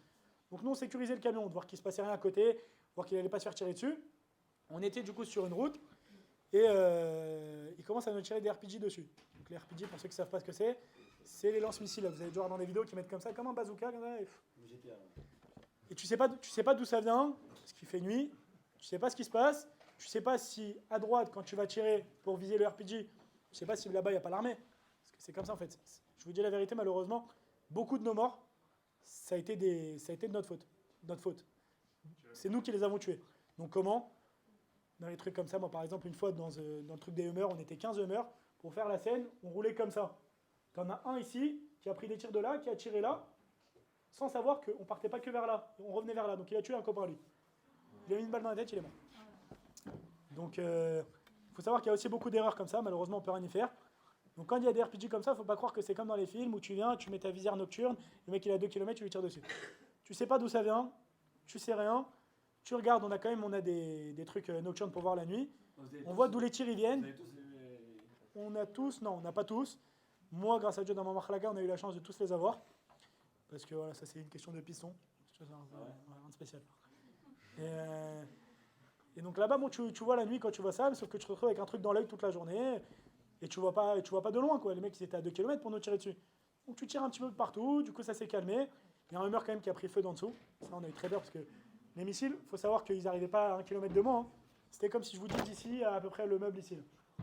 Ils arrivaient là, donc forcément ça fait du feu. Le Hummer qui prend le feu en dessous. Dans un Hummer, on est 9 à l'arrière, on s'est retrouvé à 18 à l'arrière. Donc c'est comme se mettre à 15 dans une Clio, si vous voulez, un peu le même style. C'est impossible, dans Gaza, avec l'angoisse, le truc. Bon, c'était un petit peu une horreur, mais on s'en est sorti, au Hachem. Donc voilà.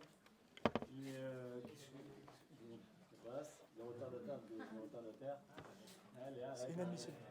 C'est inadmissible. Non, du coup, je reviens, parce que tu as switché. Dès qu'ils ont trouvé le bunker dans la maison, on s'en occupe pas. Je vais pas te dire n'importe quoi. Vous sortez directement, c'est trop dangereux. On sécurise le temps que des gens qui savent faire ce genre de choses viennent le faire. Ouais. Parce qu'on va pas partir et laisser le bunker ouvert. Ouais. On vient, on sécurise, on voit que personne sort, qu'il n'y ait pas de mine, qu'il n'y ait pas de truc, mais on passe directement en alerte. Ouais. Donc voilà. Et dans ces moments-là, t'as peur ou non, t'es trop pris par Je te dis la vérité, la première fois que je suis rentré à Gaza, la première nuit, j'ai eu super peur. Je vais pas faire le Superman, hein. Je suis rentré la première nuit, ça faisait très peur parce que tu entends des booms de partout, des trucs comme tu vois à la télé, mais tu les vois en vrai, quoi. Donc ça fait très peur. Et après, tu commences à t'y habituer, quoi. Tu commences à... tu entends des booms, tu vois un truc prendre feu devant à 10 mètres de toi, c'est devenu normal. Tu vois malheureusement, voilà, tu as des corps, des trucs, des débris de partout, ça devient normal, quoi. Ça devient ta vie.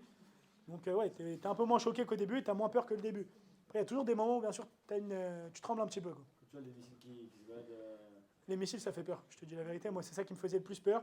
Pourquoi? Parce qu'un tir, si tu veux, quand il y a un tir, il y a quelqu'un. Si lui peut te tirer dessus, tu peux lui tirer dessus. Quand il y a un missile, déjà, un tir, pour te tuer, s'il est à 100 mètres, le mec, il faut qu'il vise toi. Il faut ni qu'il vise là, ni qu'il vise là. Il faut savoir un truc, c'est que les Gazaouis, là, les mecs du Hamas, ils ne savent pas tirer, ils sont très très mauvais. Non, ils sont très très mauvais. Ça nous est arrivé plusieurs fois. Moi, personnellement, au Hachem, ça ne m'est jamais arrivé quelqu'un qui a essayé de me tirer dessus en face, à 5 mètres de moi. il y a des gens, voilà, qu'un mec il arrive en face de toi, il te tire dessus, il te touche pas. Ils sont très mauvais. Donc si vous voulez, c'est pas leurs armes qui me font peur, c'est plus vraiment les missiles et les mines. Les mines, ça fait peur aussi. Les mines, c'est, pour ceux qui savent pas ce que c'est voilà, des trucs qu'ils mettent au mur. Enfin, par exemple, pour vous raconter plus ou moins l'histoire de mon commandant, donc c'est un Français, Inon Tayeb. Pour ceux qui sont là, moi, comme on m'a raconté l'histoire, on m'a dit qu'ils sont rentrés dans une maison, parce que moi, j'étais pas là. Ils sont rentrés dans une maison, et au moment où il est descendu, au moment où ils sont rentrés dans la maison, ils ont vu qu'il y avait des mines. Ils ont fait exploser la maison. Quand ils sont rentrés, ils ont voulu aller faire le sous-sol. Quand ils sont arrivés au sous-sol, il a ouvert une porte, la porte, ça a explosé. En ouvrant une porte. Tu peux pas savoir ce qui se passe, tu peux pas savoir ce qui truc. Prends toutes les précautions du monde. Après, encore une fois, ça, j'étais pas là-bas, je suis pas sûr de ce qui s'est passé. C'est ce que moi j'ai cru comprendre de cette histoire. Malheureusement, on n'a pas de vrai témoignage parce que lui, du coup, a perdu connaissance sur le moment. La personne qui était avec lui a perdu connaissance aussi, qui a été brûlée de partout. C'est mon Samer Mempé, un commandant, qui a perdu connaissance aussi. Mais c'était en bas des escaliers, donc si vous voulez, il y avait tout le monde là-haut et que en bas. Donc on ne sait pas vraiment ce qui s'est passé. On le saura jamais d'ailleurs, parce que là aujourd'hui ils parlent. Voilà, Hachem, les deux, ils ont repris connaissance, mais on ne saura jamais vraiment ce qui s'est passé ce jour-là. Et voilà. Ils étaient partis pour un moment pour sécuriser en fait. Ils sont partis pour voir ce qui... Parce que quand tu exploses une maison, tu n'as pas forcément le sous-sol qui explose avec. D'accord. Donc on a fait exploser la maison, on rentre dans le sous-sol, tu arrives, tu descends, tu as des escaliers comme ça, tu rentres, tu vois une porte, tu ouvres et bah ça explose. Donc grâce à Dieu, il n'y a que 2 personnes qui ont été blessées là-bas. Une qui a été brûlée fort, c'est avoir des marques à vie, et l'autre, donc Inan Tayeb, qui a été dans le coma pendant 2 mois, qui s'est réveillé il y a 3 semaines, si je ne vous dis pas de bêtises, Baruch Hashem, qui a ouvert les yeux, qui commence à parler, qui est encore à l'hôpital. Voilà. En guerre, ça j'en ai pas parlé, tu as des missions qui sont faites pas forcément par 500 et pas forcément par 10. Tu as des missions, comme je l'ai dit, qui sont faites par Mahlaka, c'est très rare, c'est-à-dire 30 personnes, d'autres Plugati, d'autres 2 Mahlakot, Plugati c'est 100, 150 personnes, d'autres Gdouji, donc c'est 500 personnes. Chaque mission, elle a un nombre différent de personnes, sauf que ces gens-là avec qui tu fais quelque chose, il faut que tu te sois déjà entraîné avec eux. Parce qu'il faut savoir quelque chose, c'est que à l'armée, ils t'enverront jamais avec quelqu'un que tu connais pas ou que tu t'es jamais entraîné avec lui. Si tu rentres dans Gaza et que tu fais une mission avec quelqu'un, c'est que tu l'as déjà vu avant, c'est que tu t'es déjà entraîné avec lui, c'est que ce que tu vas faire aujourd'hui, cette maison où tu vas monter un escalier au 2e étage, bah tu as déjà rentré dans une maison et tu es déjà monté au 2e étage avec lui. Tout ce que tu fais à l'armée, c'est préparé. C'est pas tu arrives dans une maison et tu te dis tiens, toi tu te mets là-bas, toi tu te mets avec lui, toi c'est ton copain. Comme je l'ai dit, tu as un gdoud, dans un gdoud une plouga, dans une plouga une machlaka, dans une machlaka une tsevet, dans une tsevet une choulia. Une choulia c'est 3 personnes. Donc tu passes de 500 personnes à 3 personnes. Donc on est tous par équipe plus ou moins, tu sais avec qui tu es, tu sais où tu vas, tout est organisé. Après malheureusement comme je vous l'ai dit, il y a toujours des défauts, il se passe toujours des conneries, il peut toujours y avoir des traumatismes. Pour les gens qui sont plus ou moins, qui peuvent être traumatisés par des trucs comme ça, vous avez d'autres choses à l'armée. Il n'y a pas que ça à l'armée, comme je l'ai dit au début, l'armée c'est pas que combattant, l'armée il y a plein de choses, il y a de tout. Et en vérité tu peux me donner n'importe quel métier aujourd'hui, tu l'as dans l'armée. Tu as la même chose, ce que tu as dans la vraie vie, tu l'as dans l'armée. Donc, c'est un vrai travail d'équipe en fait. Ce que je te dis, donne un exemple tout bête. Un rave, tu peux être rave à l'armée. Un comptable, tu as des comptables à l'armée. Tu te fais payer par l'armée. Donc tu as des comptables à l'armée. Un cuisinier, tu as un cuisinier à l'armée. Tout ce que tu as dans la vraie vie, un dentiste, tu as un dentiste à l'armée. Un médecin, tout ce que tu as dans la vraie vie, tu l'as dans l'armée. Donc pour les gens qui n'ont pas forcément envie de faire lochem, donc combattant, vous pouvez quand même rentrer dans l'armée et faire autre chose qui vous plaît. Je sais que souvent les gens qui ne font pas combattant, ils aiment bien aussi rentrer dans l'aviation, les préparations d'avion, les mefaket clia, c'est-à-dire ceux qui apprennent à tirer. Ce pas des combattants, ils viennent, ils nous apprennent à tirer, donc eux ils savent tirer, ils apprennent à tirer sur des cibles, c'est eux qui t'apprennent à tirer. Tu as plein de travaux dans l'armée que tu peux faire différents.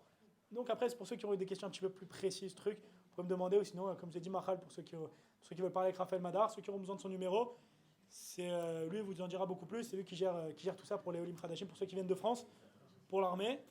C'est lui qui gère tout. Tu vois un mec en face de toi, la plupart du temps, il aura une arme où tu verras sa façon d'être envers toi que ce sera un terroriste, tu tues. Si tu vois que le mec, et malheureusement, comme il a expliqué le Rav, il y a eu des doutes à cause de ça. Des mecs qui arrivent avec un drapeau blanc, voilà un exemple tout bête, qui arrive avec un drapeau blanc qui te fait comme ça, s'il te plaît, le truc, je suis pas terroriste. Tu viens, tu l'arrêtes. Moi, personnellement, Baruch Hashem, j'ai pas vu ça. Pourquoi? Parce que, je vais te dire l'histoire, quand ça se passe un truc comme ça, le mec t'arrive, tu l'attaches, il s'explose. Donc c'est ça. Et après, à l'extérieur, on va nous dire, vous tuez les citoyens, vous tuez les trucs. Il faut quand même en parler de ça aussi. Les citoyens, on leur a dit de partir. On les a laissés partir, on les a aidés à partir.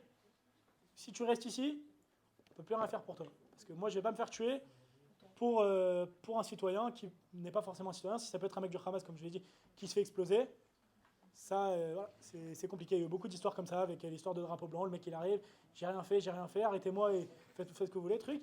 Et tu arrives, il se fait exploser, ou tu rentres dans la maison et il s'explose. Il y a eu plein de trucs comme ça. Et tous ces cas-là, vous juste, alors, je connais quelque chose, je voulais, ouais, et en amont, vous avez été préparé à toutes ces situations possibles. C'est-à-dire le Mefaked d'avant, enfin, ceux qui vous entraînent, ils vous entraînent. Alors, faut savoir un truc. Si vous voyez un drapeau blanc, vous faites comme ça. Si vous voyez ça, vous faites ça. Les otages, par exemple. Ça, non. Ça, spécialement, non. Mais il faut savoir un truc, c'est qu'à Gaza, tu n'es jamais tout seul. Tu n'es jamais tout seul. C'est-à-dire que tu as forcément quelqu'un à côté de toi qui est plus gradé que toi. Et le mec plus gradé que toi, il est à côté de lui un mec plus gradé que lui.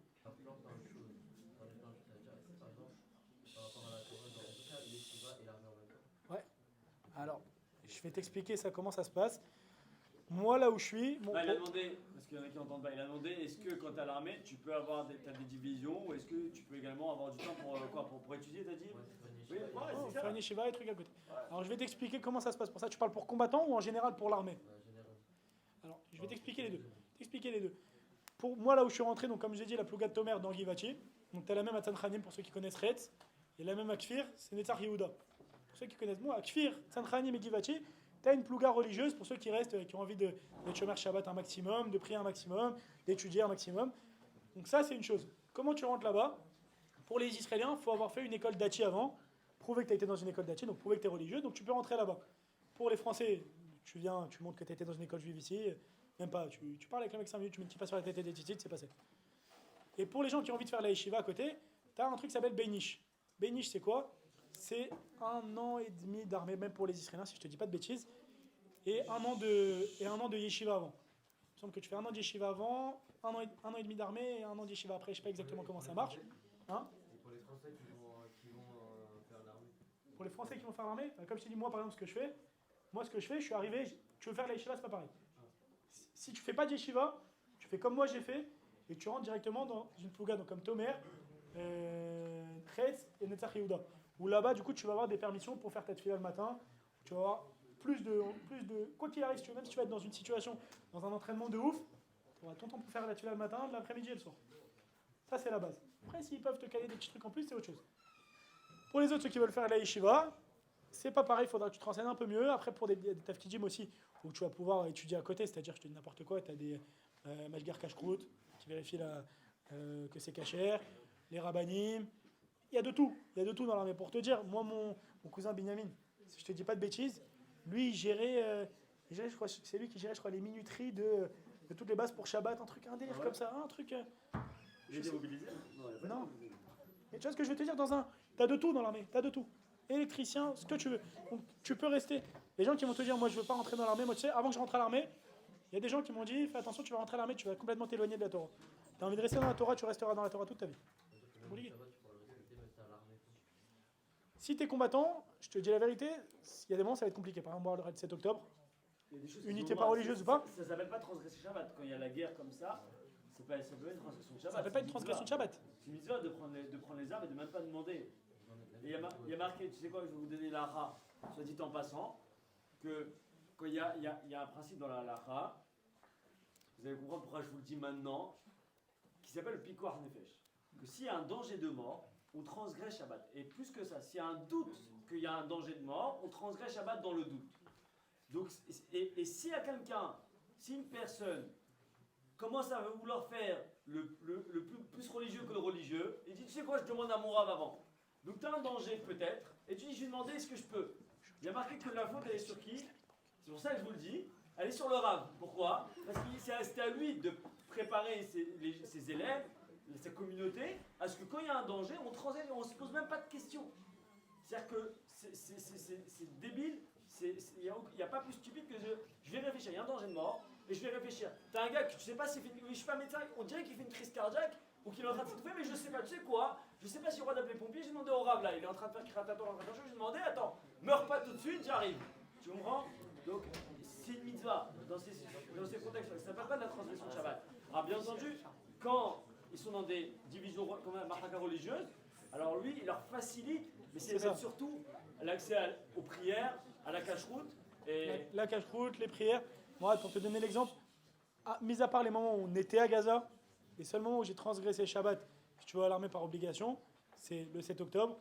Et après, malheureusement, quand on a eu des entraînements, je dis n'importe quoi, comme je l'ai expliqué chez Tarbanouille, c'est là où il y a des fausses maisons. Pour s'entraîner à rentrer dans les maisons, il nous faisait aller dans chez Tarbanouille, malheureusement, c'est à 20 km ou 30 km, bah, tu vas en bus. T'as pas le choix, il y a un bus qui vient te chercher.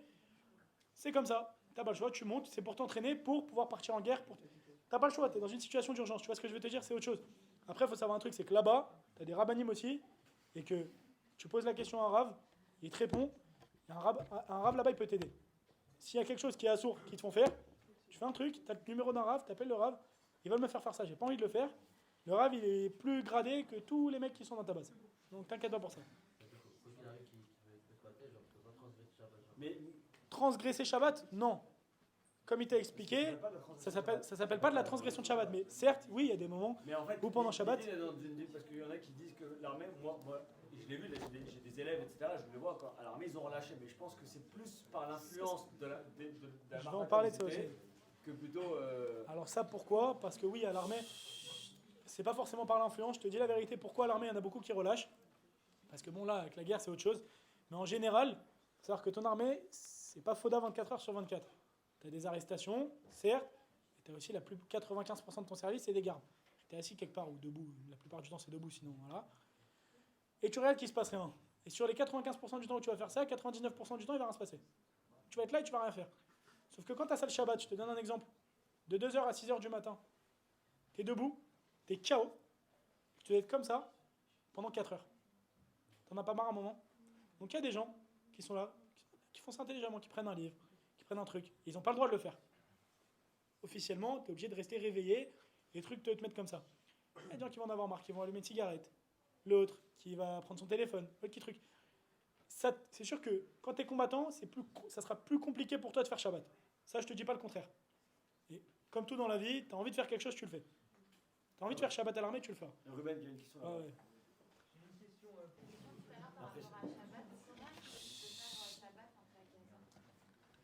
Tu fais pas Shabbat.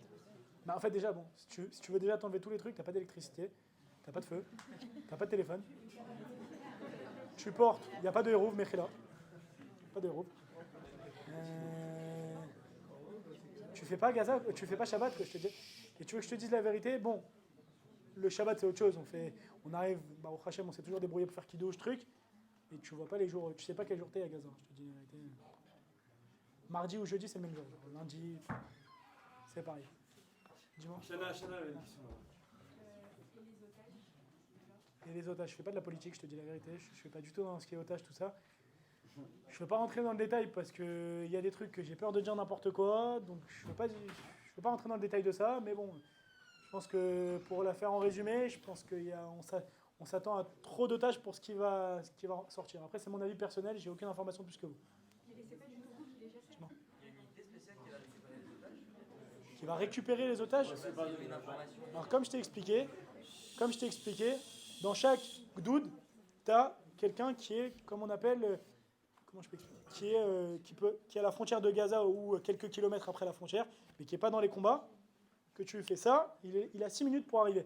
Okay, donc imaginons que toi demain, tu es un blessé, un mort, tu retrouves un otage, ça peut être n'importe quelle unité, quelqu'un qui retrouve un otage aujourd'hui, il y a son petit spook donc, qui est associé à lui, qui vient chercher, qui le ressort en humeur.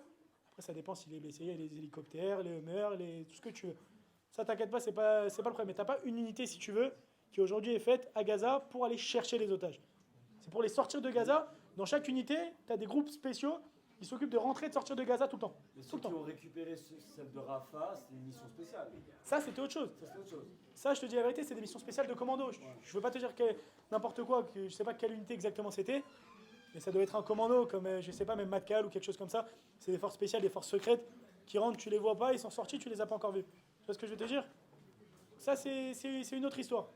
Je te dis la vérité, je le sais pas qui est rentré là-bas et on le saura jamais. C'est des forces spéciales, c'est des trucs secrets, quoi. Donc, je sais pas. Est-ce qu'en tant qu'étranger, par exemple français, même si tu as fait l'alliage d'origine étrangère, est-ce que tu as des unités qui ne sont pas accessibles? Par exemple, informatique Oui, alors, informatique, c'est une bonne question. Il me semble que tu peux quand même. Après, il faut savoir un truc, c'est que dans l'armée, quand tu vas signer, donc par exemple pour un commando, tu vas perdre beaucoup de droits. Moi, en tant que Français, pour rentrer plus dans le détail, ceux qui ont vraiment envie de faire l'armée, en tant que Français, vous allez avoir des droits que vous n'aurez pas le droit en tant qu'Israélien. Déjà, bon, tu es payé plus, tu as le droit en temps normal, donc s'il n'y a pas la guerre, un jour par mois qui s'appelle un Yom Sidorim, c'est un jour où tu sors pour rentrer chez toi, faire tes papiers, trucs, vu que tu n'as pas tes parents en Israël. Tu as plusieurs jours comme ça, tu as plusieurs avantages. Malheureusement, si tu fais un commando, donc comme j'ai dit il y a 2 minutes, pour prendre l'exemple de Matkal, tu rentres à Matkal, tu n'as plus tout ça, tu n'as plus l'argent, tu n'as plus le Yom Sidorim, tu n'as plus rien, parce que tu rentres dans un mood où si tu veux, tu ne dois même pas avoir la tête de je suis tout seul en Israël. Si tu es là-bas, c'est que tu te considères plus fort qu'un Israélien normal. Tu vois ce que je veux te dire? Après, pour les unités que tu m'as dit, ouais, effectivement, tu as des unités, forcément, ils te demanderont d'être israélien. Et si tu es israélien, du coup, tu dois faire l'ALIA. Et si tu fais l'ALIA, tu dois faire 2 ans et 8 mois. 2 ans et 8 mois. Toi, Un Israélien, Toi, t'es israélien? moi, c'est un cas spécial. Moi, mon père, il est israélien, donc je suis né, si vous voulez, avec la nationalité. Mais vu que j'ai jamais fait l'ALIA, avec de mes 15 ans à mes 18 ans, je la sens, elle est contente. De mes 15 ans à mes 18 ans, j'ai pas fait plus d'1 an en Israël, une connerie comme ça, fait un calcul. Je fais qu'1 an et demi, je fais pas 3 ans. Ça, voilà, c'est pareil, vous parlez avec Raphaël Madar. J'ai pas Teudat Zéhout, j'ai le passeport, j'ai pas la Teudat Zéhout. Non, c'est qui m'a posé cette question? Non, j'ai le passeport, j'ai pas la Teudat Zéhout. Quand tu pars faire l'armée, tu fais pas ton alia. Moi, j'ai mon passeport parce que je l'ai depuis que je suis né. Je suis né israélien de par mon père, quoi. Mais je n'étais pas obligé de faire l'armée. Moi, si j'avais envie, je restais en France. Hein? Alors vas-y. Toi, tu viens d'arriver, toi. Non, vas-y, attends. Voilà, 2 secondes. 2 secondes. Arrête, il avait ses yeux. Ok. Je reviens au début parce que au début, bon, t'as raison, t'as suivi ton instinct, mais je pense que c'était une question essentielle pour moi, en tout cas, quand on a préparé le truc ensemble. Qu'est-ce qui t'a poussé, toi, personnellement? Alors, moi. Qu'est-ce qui t'a poussé? Encore une fois, t'as un titi parisien, d'accord? T'habites Paris depuis que t'es petit, machin et tout. J'étais en banlieue, moi. Ouais, banlieue, ça va, t'étais amoureux, ça va. C'est limitrophe, ça va. Mais bon, c'est l'île de France, bref. Mais t'as grandi à Paris, t'es quoi, Yavne? C'est l'Europe. J'ai fait tout. Ouais, bon. C'est une Yavne au Tsar. Mais, ok, qu'est-ce qui t'a poussé à faire l'armée? Alors, pour ceux, bon, ils ne le savent pas, mais t'as déjà ton grand frère qui a fait l'armée. Moi, j'ai Est-ce que c'est personnel? Est-ce que c'est parce que tu l'as vu lui faire l'armée? Est-ce que c'est parce que moi, j'ai un autre délire. Bon, je n'en parle pas souvent. Moi, j'ai un problème avec l'agent juif qui je pense qu'ils font un bourrage de crâne dans les écoles parce qu'ils ont des entrées et des gars qui ne sont pas encore capables de décider ou leur dire venez, vont leur vendre un rêve. Moi qui ai fait quelques années en Israël, je sais que c'est pas le rêve qu'on essaie de te vendre. Donc tu vois, ce côté-là faire l'armée parce qu'on m'a bourré le crâne, je pense que c'est plutôt ceux-là qui craquent quand ils vont là-bas parce qu'ils n'ont plus la famille, le machin, etc. Donc je pense que c'est un problème, on va pas parler de ça, mais l'idée c'est, toi personnellement, qu'est-ce qui t'a poussé à faire l'armée? Je suppose que, vu ta conviction, c'est pas l'agent juif qui a fait 3 discours à Yom Ha'atzmaut, à Yavne ou à Maïmo, tu vois. Moi quand mon père il a fait l'armée, mon père il a fait exactement ce que j'ai fait, mais il est rentré en France. Il est parti, il a fait l'armée, il a travaillé là-bas 2-3 ans. Il a vu que c'était compliqué, bon c'était pas la même époque, c'était il y a 30 ans. Il est revenu en France. Mon frère, il a fait pareil, bon il est resté là-bas grâce à Dieu, il est parti il y a 4 ans, 5 ans. Il a fait lui un programme Massa pour ceux qui connaissent, il est rentré, il a fait 1 an de prépa. Ils connaissent tous Massa, ici ils peuvent le faire 2 fois, ils le font 2 fois ici. Il a fait Massa 1 an, après il est rentré à l'armée, et maintenant il est à Bar Ilan. Donc j'ai baigné un petit peu dans un truc comme ça, où ma famille ils ont fait l'armée, nos cousins, ils ont tous un peu là-dedans, j'ai de la famille en Israël, tout le monde a un petit peu fait l'armée, donc moi j'ai eu aucune obligation, mes parents, ma mère elle voulait pas que je la fasse, c'est rien de plus compliqué que ça, mais ma mère pas spécialement, mon père il s'en foutait un petit peu, j'ai eu aucune obligation, c'est vraiment moi, et surtout que je me suis dit que je suis pas quelqu'un qui va faire de grandes études, je vise pas Dauphine ou HEC ou je sais pas quoi. Je veux quand même faire des études, mais je me suis dit que, quitte à ne pas faire d'études, à me former dans quelque chose, autant me former avec autre chose. Ça veut dire que ça, c'est un truc que je vais garder toute ma vie, qui va me former dans la tête, qui va truc. Donc c'est un truc c'est comme des études, mais c'est un monde complètement à part. C'est-à-dire que tu sors de là-bas, tu sors avec quelque chose dans la tête que personne d'autre aura à part toi. C'est quoi? C'est l'amour d'Israël? T'as l'amour d'Israël, ça? Ah non, c'est sûr, je suis sioniste, moi. C'est ça, non mais... J'ai le truc aussi. Non, parce que tu dis, c'est parce que ça me forme, oui, mais ça me forme, mais... Ah non, moi... T'as l'impression de... Faut aimer le pays. Si t'aimes pas le pays, ça sert à rien de partir là-bas. Juste une petite parenthèse, les gens, on va pas se mentir, j'étais un petit peu aussi comme ça, on va pas un truc. Les gens qui veulent faire l'armée pour avoir une photo comme ça avec le Madim et l'arme, basé complet. Vous allez arriver au bout de 2 semaines, vous allez dire base-moi la photo, je rentre à Paris. Et il y en a eu. Et j'ai des copains à moi qui sont rentrés à Paris parce qu'ils ont eu une photo, ils sont rentrés. Qui craquent, ceux qui viennent pas pour les voir, c'est ce que je leur dis. Ceux qui viennent pas et c'est pas que du physique, je répète, c'est pas que du physique. C'est 10% de physique, c'est 90% de mental. Le mental à l'armée, c'est ce qu'il y a de plus dur. Je t'écoute, dis-moi. Est-ce que, est-ce que juste après, on peut rentrer dans Shmoné Mataïm ou pas? Shmoné Matayim, Ouais, non, je sais. Alors, Shmoné Matayim, pour ceux qui ne savent pas, c'est, si vous voulez, le truc, la première classe de l'informatique, en gros. Est-ce que tu peux entrer dans Shmoné Matayim? Je te dis la vérité, je ne veux pas te dire de bêtises. Non, je préfère pas te dire de... Je suis pas du tout dans ce côté-là. Non, tu n'as pas le droit parce que t'es pas. Je pense pas. Après, ça dépend pour combien de temps tu vas signer aussi, parce que Shmoné Matayim, si tu signes pour beaucoup d'années, et que derrière, ils voient que... Parce que c'est des échelons, l'armée, il ne faut pas croire. C'est comme dans tout. Les gens qui croient que quand tu arrives dans un commando, tu es là, tu es le roi, tu arrives comme ça, tu es dans un commando, et les 8 premiers mois, tu vas souffrir comme tout le monde, mon pote. À Shmoné Matayim, tu vas arriver, tu peux être pris ce que tu veux, tu vas arriver, tu vas être comme tout le monde, un petit, Au bas de l'échelle, il va falloir grimper. et l'armée, c'est comme ça. Tu montes de plus en plus. Ça s'appelle le PASAM, on appelle ça le PASAM à l'armée. Quand tu rentres, tu es un tsaïr, tu es un nouveau. Quand tu ressors, à la fin, si tu veux, tu commences à être l'ancien. Il y a beaucoup de... Comment je peux dire des échelons à l'armée. Donc à Shmoné Matayim, effectivement, je pense que tu vas pouvoir rentrer. C'est mon avis aussi personnel, je te dis la vérité, j'en sais rien. Je pense que tu pourras rentrer. Après, pour aller dans des trucs plus approfondis, c'est une autre question. Peut-être qu'il va falloir signer plus, peut-être qu'ils vont plus avoir de mal à te faire confiance. C'est des trucs, si tu veux, c'est secret, Shmoné Matayim. Hein, donc, tu vois ce que je veux dire, je peux pas... Je sais pas plus que toi non plus, quoi. Dis-moi. Quand tu fais Mahal, Ouais. niveau finance, ça se passe comment? Niveau finance, ton argent, tu parles ce que... Par exemple, est-ce que Mahal, Je vais vous parler tachlès concret. Hein. Niveau argent, ceux qui font l'armée, pas avoir de problème. L'armée vous paye bien, à part pour les fous qui truquent. Ah, après, si vous abusez du truc, c'est autre chose. Pour rentrer dans le détail de Mahal, comment ça se passe? Moi, je suis arrivé le 15 novembre. Donc, tu as une Mechina, c'est une préparation Mahal, donc tu n'es pas encore à l'armée.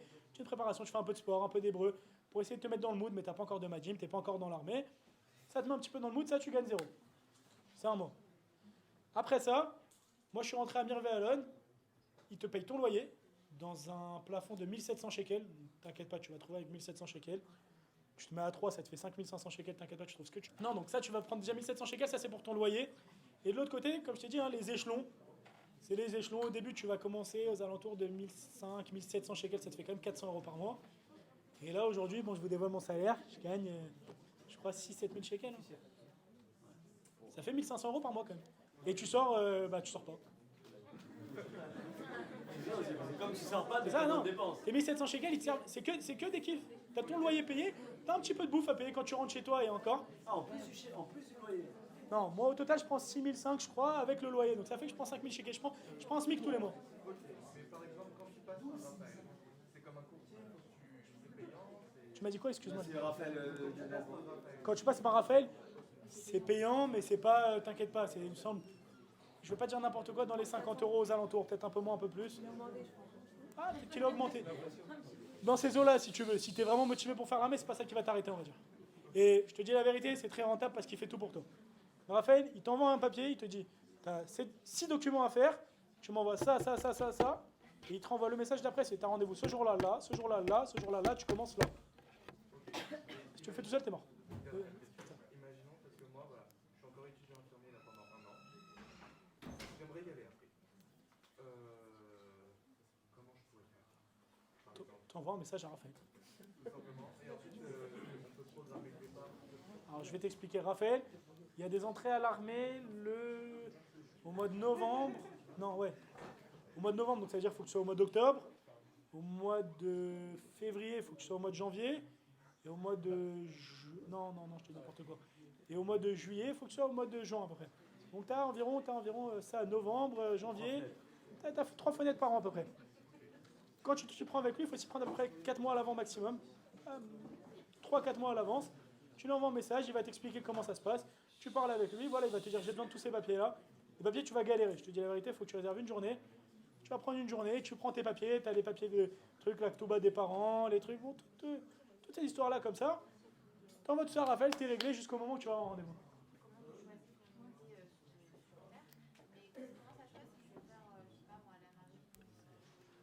Comment ça se passe si tu veux faire la marine? Alors, il y a un problème aussi à l'armée. Il faut savoir qu'il y a beaucoup d'organisations. Il y a un problème aussi, c'est que à l'armée, si tu fermes ta bouche, tu n'auras rien. Moi, au début, ils m'ont donné Anda Sakravi. Je voulais pas, c'est une très bonne unité, hein, c'est les démineurs. Je voulais pas Anda Sakravi, je voulais Golani. Ils n'ont pas voulu me le donner, je les ai poussés pendant 2 semaines, je les ai tués. Golani. Golani. C'est quoi, Au Golani? début, je voulais Golani. Ah, d'accord. J'ai eu Golani, j'ai switché dans ma tête, je voulais partir dans le truc religieux, je suis reparti les pourrir pour Givati encore 2 semaines. Mais ça veut dire que Mais Givati, Golani, fondamentalement, c'est juste des régions, c'est pas. Givati et Golani, si tu veux, Givati te diront on est mieux que Golani, Golani te diront on est mieux que Givati. Mais en soi, on fait tout ensemble, puisque à la base, bon, Golani, c'est une plus vieille unité que nous, donc c'est plus connu, mais que Golani sont dans le nord et nous on est dans le sud. Pourquoi Ça, ça voulait retourner de Givati? parce qu'il y avait Tomer, un truc religieux. D'accord. Et à Il y Golani, a il n'y a pas. pas. À Golani, il n'y a pas. Ah, c'est marrant. Golani, il y a des Benishim. Benish, pour ceux qui ne savent pas, Benish, c'est ceux qui sont à la yeshiva, donc Ben Yeshiva, ceux qui étaient à la yeshiva et qui rentrent par le biais de leur yeshiva. C'est-à-dire que leur yeshiva, elle fait rentrer à la fin des 1 an toute la classe à l'armée, et bien ils rentrent ensemble tous à l'armée. Ça, c'est un truc aussi, vous pouvez vous renseigner pour ceux qui veulent faire de la yeshiva et après faire l'armée. Rentrer dans une yeshiva qui peut aussi vous faire rentrer à l'armée. Je ne sais plus le nom de la yeshiva, je sais qu'il y a une yeshiva de français. Je l'ai entendu. Et après 2 secondes, parce que je t'ai interrompu au milieu, donc après tu es retourné à Givati. Je suis retourné à Givati, et voilà, je suis resté à Givati. Et t'es comment? Et t'es combattant? Ton statut officiel, c'est quoi? Et je suis combattant, moi. Ouais. Ouais, bah oui, je suis combattant. Dis-moi.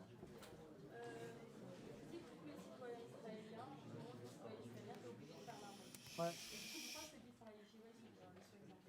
C'est toujours dans la politique. Ouais, là, tu rentres dans un truc de ouf, là. Ça fait partie Ouais, des accords depuis le. Moi, à la base, je suis venu faire un témoignage sur Khan Younes. Ah, mais moi, je vais répondre parce que là, ça touche au religieux et on va dire qu'on est plus ou moins concerné parce qu'on a fait la yeshiva. Effectivement, on est vu par beaucoup, surtout ceux qui sont laïcs complètement, parce qu'il y en a qui ne sont pas pratiquants mais qui sont croyants, mais surtout par les laïcs, que ceux qui font la yeshiva, c'est des parasites. Alors, c'est vrai, et c'est comme il a dit, même dans l'armée elle-même, tu as des gars qui ont pas le mot, qui font rien, qui sont là juste pour. Et qui partent au bout de 3 mois. Et c'est vrai qu'à la yeshiva, malheureusement, tu en as pour qui c'est la planque. C'est vrai, il ne faut pas se cacher. Mais 90% des gens qui sont à la yeshiva, je parle des Israéliens, ils ne sont pas là pour faire l'armée. Et il faut savoir que dans les statuts de l'État d'Israël, quand l'État d'Israël a été créé, ça faisait partie des accords, parce que même si ça a été en grande partie fondé sur la base, enfin avec beaucoup de gens laïcs, qui avaient conscience que le spirituel est une part importante dans l'âme d'Israël, et que, comme je l'ai dit dans l'introduction, que les mérites de ceux qui sont dans la Torah, et c'est notre conviction depuis la nuit des temps, depuis l'armée de David Améler. Ce que je vous raconte, c'est pas de maintenant, c'est pas des salades, que quelqu'un qui étudie, il amène à parler son étude un mérite qui va protéger non seulement les Khalim, mais également contribuer. Et d'ailleurs, c'est pour ça qu'on voit tellement de miracles, et comme il l'a dit au début, il y a eu une guerre, c'est Pont-Durcy ou à la protectrice, je me rappelle plus, en 2014. Comme il a dit, en 3 semaines, il y a eu, je crois, 130 morts. En 3 semaines. Et encore, ils ne sont même pas rentrés aussi profond dans les territoires que maintenant. Là, ça fait 4 mois. Ils sont pas du tout rentrés aussi profond. Ils ne sont pas du tout rentrés aussi profond. C'était une mission, C'était plus juste qu'une des guerre. missions. Ah, exactement. Et 4 mois, 230, c'est énorme. C'est parce que chacun, c'est un frère. Et encore une fois, nous, on a perdu un petit cousin. Nous, on est petits cousins, c'est nos mères qui sont cousines. Ben, de la même manière, eh ben, un de nos petits cousins, comme il a dit tout à l'heure, Eliasaph, et lui, il y est resté. C'est-à-dire que voilà, c'était en plus, il n'y a aucune mission bête parce que le danger il est partout. Mais je crois qu'ils étaient en train de sécuriser une route dans le centre. Et ils ont roulé sur une mine et voilà quoi. Il est parti. C'était un enfant, charmant. La fois que j'ai vu, c'est la bar mitzvah de son frère. Donc moi, la fois que j'ai vu, il était tout petit. C'était il y a 10 ans. C'est quand la bar mitzvah de Aaron? C'était en 2014. En 2015. En 2015, donc il avait 19 ans, donc il avait 10 ans, quoi. Moi, j'ai des images jolies. Bref, tout ça pour dire qu'il y a des choses qui sont terribles, mais il y a aussi énormément de miracles. Et comme il dit, voilà, quand les balles, il les voit passer à droite, à gauche, elles tombent là, mais elles peuvent tomber sur le Khayal lui-même. Donc, si on n'a pas... On peut ne pas l'avoir, on peut croire que c'est que de la chance, et le reste, c'est la puissance de Tzahal qui fait le tout. Mais je pense qu'en tant que juif, croyant, parce que si vous êtes dans une synagogue aujourd'hui, je pense que vous êtes tous à minima croyants, dans notre croyance, c'est d'avoir cette conviction que Akadosh Baruch Hu nous protège et par le mérite des mitzvot. Mais alors en temps de guerre, d'ailleurs, il y a eu beaucoup de religieux qui ont voulu se faire enrôler parce que c'était en temps de guerre, donc c'est encore un autre contexte. On va dire de manière générale, sur les années, il y a également donc, cet accord que certains veulent faire sauter, ceux qui sont vraiment laïcs à l'extrême comme Lapide, etc., qui pensent exactement que c'est la planque et qu'ils n'ont aucun droit, les religieux, etc., d'étudier. Mais notre conviction, c'est que quelqu'un qui étudie, de la même manière que combien d'entre vous, chez les filles, vous avez fait d'Afrachatrala? Vous n'aviez pas la conviction. Pourquoi vous le faites? Parce que vous avez la conviction qu'en faisant l'Afrachatrala, vous allez envoyer des mérites. Et bien pareil pour celui qui étudie. Voilà, si je peux apporter mon élément de réponse par rapport à ça. On arrête, c'est fini, encore 2-3 questions. Ok. Est-ce qu'il y a encore des questions? Chut, vas-y. Ah, il te lâche les potes. Il droguait à la clope. Ah ouais. Si on passe encore pendant une heure, il est mort. On reconnaît. Vas-y, Je t'écoute. T'as dit que t'as poussé pour devenir Golani. C'est-à-dire que tu as fait quoi? Tu vois que quand tu rentreras à l'armée, c'est un truc qui s'appelle un Katin Miyun. C'est un commandant que tu n'aimeras jamais dans ta vie. C'est le mec qui va te dire là où tu vas. C'est-à-dire que quand tu vas arriver, tu vas dire en premier choix, je veux ça. Deuxième choix, je veux ça. Troisième choix, tu donnes 5 choix. Ok? Et lui, comme par hasard, il va donner lequel? Le 6e, celui que tu n'as pas mis. Donc après, c'est soit tu te dis bon, capara, je fais ce qu'il m'a dit. Soit tu fais comme moi ce que j'ai fait. Faut y aller. À l'armée, faut être C'est un khutbah. peu comme au théâtre, quand Non, tu vas faut avoir un être rôle. khutbah. Faut Moi, crier, je faut dis la dire vérité, fais pas ça. Voilà. Je suis allé, j'avais 2-3 jours entre le moment où j'étais truc et le moment où je rentrais dans l'unité. Tous les matins, j'allais à 8h et je me mettais devant son bureau et j'attendais. Il me regardait, il me disait non, je peux rien faire, il n'y a plus de place. Jusqu'au moment où, comme par hasard, il y a eu une place parce que ça faisait 3 jours que j'étais là. Faut les pousser, si tu les pousses pas, ça sert à rien.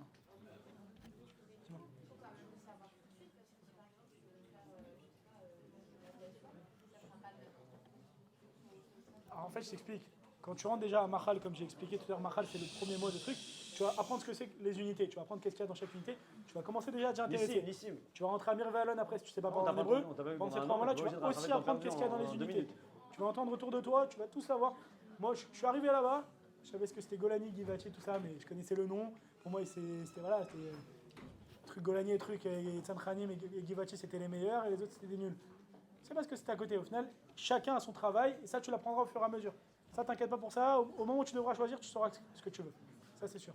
Sarah. Vas-y, Sarah.